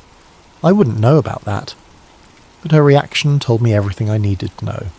The blue light wasn't just Cherenkov radiation. It was evidence of a reactor core behaving in ways it was never supposed to behave. Ways that suggested someone had deliberately altered its configuration to test something new. Something that pulsed like a heartbeat before it died. Chapter 7. Why the truth could never be admitted. By this point in my investigation, I'd accumulated enough evidence to write a story. Not proof, exactly, but a compelling argument that something else had been tested at Chernobyl that night. Something beyond a turbine safety drill. But I also understood why that story could never be officially acknowledged. Admitting that experimental testing caused the disaster would mean admitting violations of international treaties. The Soviet Union had signed agreements limiting certain types of nuclear research. Admitting military involvement would raise questions about weapon development, treaty compliance, and oversight failures at the highest levels of government. It would mean admitting that party officials had prioritized experimental programs over the safety of their own citizens. It would mean acknowledging that the entire Soviet nuclear infrastructure was built on secrecy so deep that even catastrophic failures could be rewritten. The truth would collapse trust not just in Chernobyl, but in every nuclear facility in the Soviet Union. It would invite international investigations that the state couldn't control. It would expose vulnerabilities that enemies could exploit. So instead, they chose a simpler narrative. Operator error, flawed reactor design, human mistakes compounding in the night. Blame the technicians who disabled safety systems. Blame the engineers who designed the RBMK reactor. Blame anyone and everyone except the program that turned a power plant into a laboratory. It was a calculated trade. A few scapegoats in exchange for protecting the broader system. And it worked. The world accepted the official story. Chernobyl became a cautionary tale about the dangers of human error and inadequate safety culture. The liquidators cleaned up the mess. The sarcophagus sealed the reactor. Life went on. But the real story stayed buried. Buried with men like my cousin, who died because someone needed eyes inside the core. Chapter 8. The Missing Records. If Program K existed, there should have been records, documentation, reports. The Soviet system was nothing if not bureaucratic. Every test, every experiment, every protocol required paperwork. But when I tried to find records from April 25th and 26th, 1986, I found holes. Not everything was missing. The turbine test documentation existed. Shift logs from other reactors survived. Maintenance schedules, security reports, even cafeteria inventories from that week were archived. But specific records from Reactor 4 during the critical hours were gone. Reactor monitoring data from midnight to 2 in the morning. Missing. Personnel movement logs showing who was where during the test. Missing. Internal communications between the control room and plant management. Missing. I spoke with an archivist named Svetlana who had worked in the records department at Chernobyl before the explosion. She'd been evacuated with everyone else, but she'd helped compile documentation in the months afterward. We met in a cafe in Kiev, the kind of anonymous place where conversations disappeared into background noise. Svetlana was in her 60s now, worn down by decades of carrying knowledge she couldn't share. Some things were lost in the evacuation, she acknowledged, but not everything. Some files were removed deliberately, before the investigation started, before anyone from Moscow arrived to take control of the scene. Who removed them? Svetlana hesitated, stirring her tea with hands that had developed a slight tremor. People in uniforms, not plant security, military. They came through in the first few days and took boxes of documents. We were told it was for the investigation, but those files never appeared in any official report. She leaned forward, her voice dropping. I kept an inventory, part of my job. I knew what was in those boxes because I'd filed most of it myself. Reactor monitoring logs, internal communications between control room staff and plant management, personnel assignment sheets showing who was working where and when, technical specifications for fuel assemblies, all dated April 25th and 26th. Do you still have the inventory? I destroyed it in 1992. I was warned that keeping it would be dangerous, not in a dramatic way. Just a quiet suggestion from someone who knew what happened to people who asked too many questions. Svetlana looked out the window at the street, watching people pass by in their ordinary lives. But I remember the specific files that disappeared. And I remember that most of them had K-program designations in the classification codes. I didn't know what it meant at the time, but later, when I heard rumours about experimental testing, I understood. I tried to access military archives, but those requests were denied. Classified, they said. National security, they said. The denials came in official letters with impressive letterhead and bureaucratic language that said everything and nothing. After the third denial, I received a phone call. No introduction, just a voice explaining that continuing to request these specific files would be counterproductive to my career and potentially my personal safety. It wasn't a direct threat. Nothing I could report to authorities. Just a clear message that some doors were meant to stay closed. Even decades later, with the Soviet Union gone and archives supposedly opening, certain files remained sealed. I submitted Freedom of Information requests through the new Russian system. I contacted Ukrainian officials. I reached out to international organizations that had investigated Chernobyl. Some requests were ignored, some were denied with vague justifications. A few were acknowledged but never fulfilled, trapped in bureaucratic limbo that felt deliberately designed to outlast anyone's patience. The absence of evidence became its own kind of evidence. Someone had decided what the world should know about Chernobyl, and they'd made sure everything else disappeared. The question that haunted me wasn't just what was in those missing files. It was who had the authority to make them disappear across two different political systems, across decades, across the collapse of an entire empire. Whatever Program K was, it was important enough to protect long after the Soviet Union ceased to exist. Chapter 9. The Last Proof. I'd been investigating for 3 years when I got the call. A retired physicist named Grigory wanted to meet. He'd heard about my research through mutual contacts and had something to show me. He wouldn't say what it was over the phone, just that I should come to his dacha outside Moscow if I wanted to understand what really happened. I went. Grigory was in his 70s, thin and tired, living alone in a small house surrounded by birch trees. The dacha was modest, the kind of place Soviet professionals retired to when their usefulness to the state had expired. Inside, it smelled of old books and wood smoke. He made tea and we talked about irrelevant things for an hour, both of us knowing that he was deciding whether to trust me. We discussed the weather, the state of Russian politics, the price of bread. Normal conversation that felt like a test. Finally, he set down his teacup and looked at me directly. "You've been asking questions about Program K for 3 years," he said. It wasn't a question. "You've spoken to engineers, archivists, witnesses. You've had requests denied. You've been warned to stop, but you're still asking." I didn't confirm or deny. I waited. Grigory stood and went to a locked drawer in an old desk. He pulled out a key from a chain around his neck, unlocked it, and retrieved a single sheet of paper sealed in a plastic sleeve. "This is a copy," he said. "The original is somewhere I'll never tell you, but I've kept this for 30 years, waiting for someone who might actually care about the truth." He handed it to me with hands that shook slightly. It was a memo, dated April 27th, 1986, marked classified. Addressed to a department I didn't recognise, some combination of letters and numbers that suggested military scientific coordination. The text was brief. Reactor behaviour exceeded modelled parameters under K conditions. Secondary containment failure occurred at 0012 hours. Primary failure at 0123. Event must be attributed to operational failure. All K program references to be removed from official documentation. Military oversight logs to be sealed under national security classification. I read it 3 times, my hand starting to shake just like Grigory's. 0012 hours, midnight and 12 minutes, exactly when witnesses reported the first disturbance, the seismic data's first event, the moment when something inside Reactor 4 began to fail. And there it was, in official documentation, acknowledging that the event had to be attributed to operational failure.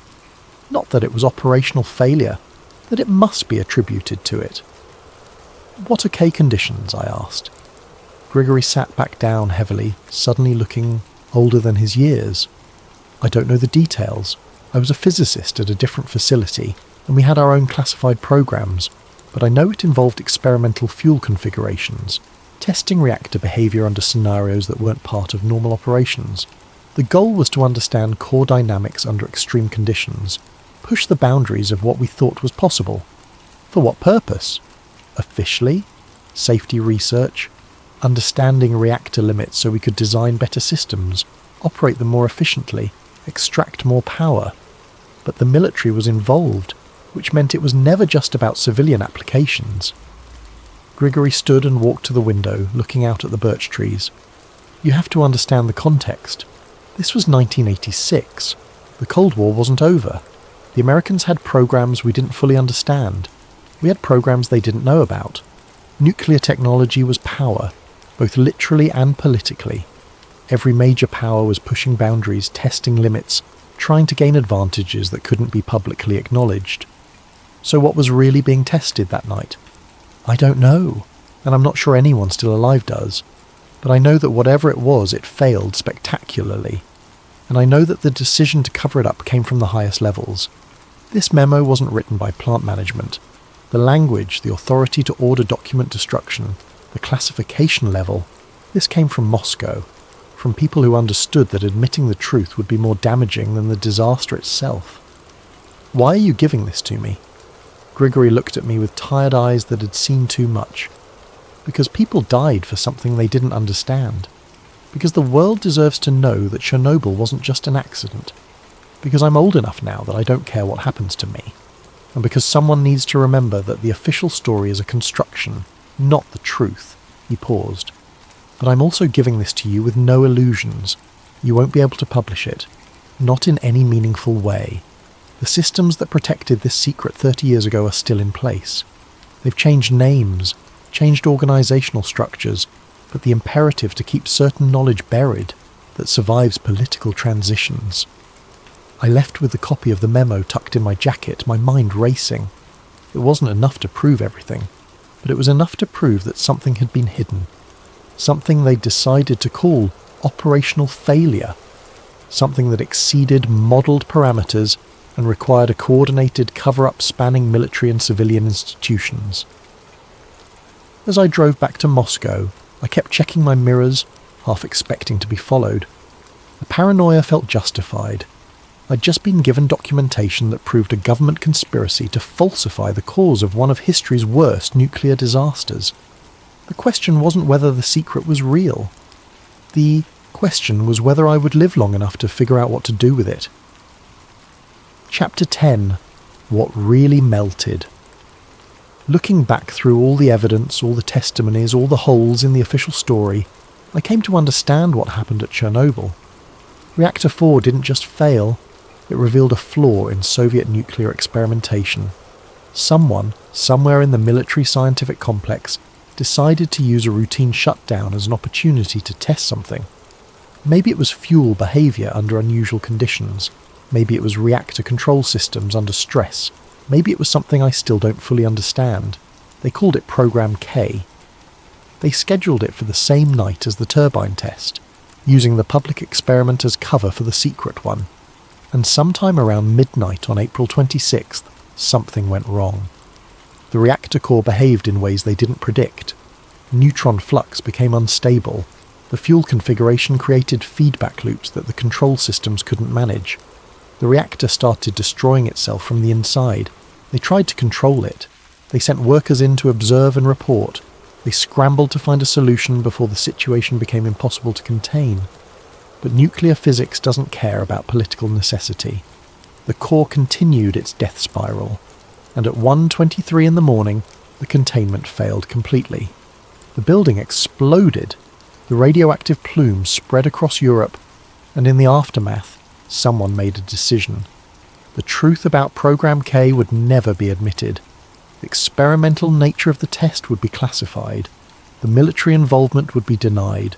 The missing hours between midnight and the explosion would be erased from official records. Instead, they would blame operators. They would blame design flaws. They would create a narrative of human error and inadequate safety culture. It was cleaner that way, simpler, less dangerous to the state. My cousin Sergei didn't die responding to an accident. He died because someone needed eyes inside the core when Program K started failing. He was sent in to witness an experiment escaping containment, and he died knowing that whatever he was seeing would never be acknowledged. Epilogue: the concrete lid. They sealed Reactor 4 under a massive concrete sarcophagus. Thousands of workers, many of whom would later die from radiation exposure, entombed the destroyed reactor in cement and steel. The official story sealed responsibility just as effectively. I tried to publish what I'd learned. I wrote a comprehensive article laying out all the evidence, all the inconsistencies, all the questions that official reports couldn't answer. My newspaper refused to run it. Too controversial, they said. Too speculative. Too dangerous. The editor, a man I'd worked with for 8 years, took me aside and spoke quietly. "I believe you," he said. "I believe something was covered up, but this paper can't survive publishing this story. We'll lose access to government sources, advertising will dry up, and honestly I'm worried about what might happen to you if we run it." He wasn't being dramatic. He was being practical, and he was probably right. I tried other outlets. Same response. Some editors were sympathetic but cautious. Others were hostile, accusing me of disrespecting the memory of those who died, of spreading conspiracy theories, of undermining public trust in nuclear safety when the world needed nuclear power. One editor, a woman who'd covered Chernobyl extensively in the immediate aftermath, told me something that stuck with me. "Even if you're right," she said, "what do you think will happen? The Soviet Union is gone. The people who made these decisions are dead or beyond accountability. The reactor is sealed. Publishing this won't change anything except make you unemployable and possibly unsafe. Is the truth worth your career, your safety, your life?" I didn't have a good answer. None of them would publish the story. The paper I worked for was eventually shut down, though officially for unrelated financial reasons. Declining readership, they said. Market forces. The usual justifications for making inconvenient journalism disappear. I moved to a smaller publication, then a smaller one still. Each transition meant less resources, less reach, less ability to investigate anything meaningfully. Eventually I stopped being a journalist in any meaningful sense, and started being someone who wrote press releases and covered city council meetings. The investigation haunted me. I'd spent 3 years chasing truth, accumulating evidence, talking to witnesses who trusted me with their stories. And in the end, I couldn't do anything with it. I kept all my notes, all my interviews, all the documentation I'd gathered, locked in a safe in my apartment waiting for... what? I didn't know. Some future moment when the truth might matter, when someone might listen. Years passed. The Soviet Union collapsed, archives opened, researchers gained access to previously classified materials, but the key files about Program K never appeared. I watched as historians wrote books about Chernobyl. Some were excellent, meticulously researched, deeply compassionate about the human cost. But they all worked within the framework of the official narrative. Operator error, design flaws, safety culture failures. All true in their way, but not the whole truth. Occasionally, someone would stumble across a detail that hinted at something deeper, a reference to unexplained military presence, a gap in the timeline, missing documentation. But without the broader context, without the accumulated evidence I'd gathered, these details remained isolated curiosities rather than pieces of a larger pattern. Whatever documentation existed about Program K remains locked away, classified under national security protocols that survived the transition from Soviet to Russian control. The institutional imperative to protect certain secrets transcends political systems. I still have Grigory's memo, hidden where no one will find it unless I choose to reveal it. I still have my notes, my interviews, my timeline of evidence. But I've accepted that the truth about Chernobyl will likely die with my generation. The men who knew what really happened are gone. Grigory died 6 years after giving me that memo. Victor, the engineer from Unit 3, died from cancer related to his radiation exposure. Irina, the nurse, passed away without ever seeing her testimony acknowledged. One by one, the witnesses are disappearing. The documents that would prove the conspiracy are destroyed or sealed beyond reach. The institutional memory has been rewritten so many times that even participants in the event probably believe the official version now. Repetition creates reality, and the official story has been repeated for nearly 40 years. My cousin Sergei is buried in a cemetery outside Kiev, his grave marked with a simple stone that doesn't mention how he died or why. Sometimes I visit and try to explain why I couldn't tell his story properly, why the truth he died knowing remains classified. I imagine he would understand. He worked in a system where some knowledge was too dangerous to speak aloud, where certain experiments couldn't be acknowledged, where individual lives mattered less than protecting institutional secrets. Chernobyl became a symbol, a warning about the dangers of nuclear power, about human fallibility, about the costs of inadequate safety culture, all of which is true in its way. But it's not the whole truth. The whole truth is that Chernobyl wasn't just the cost of human error. It was the cost of learning something they were never supposed to learn.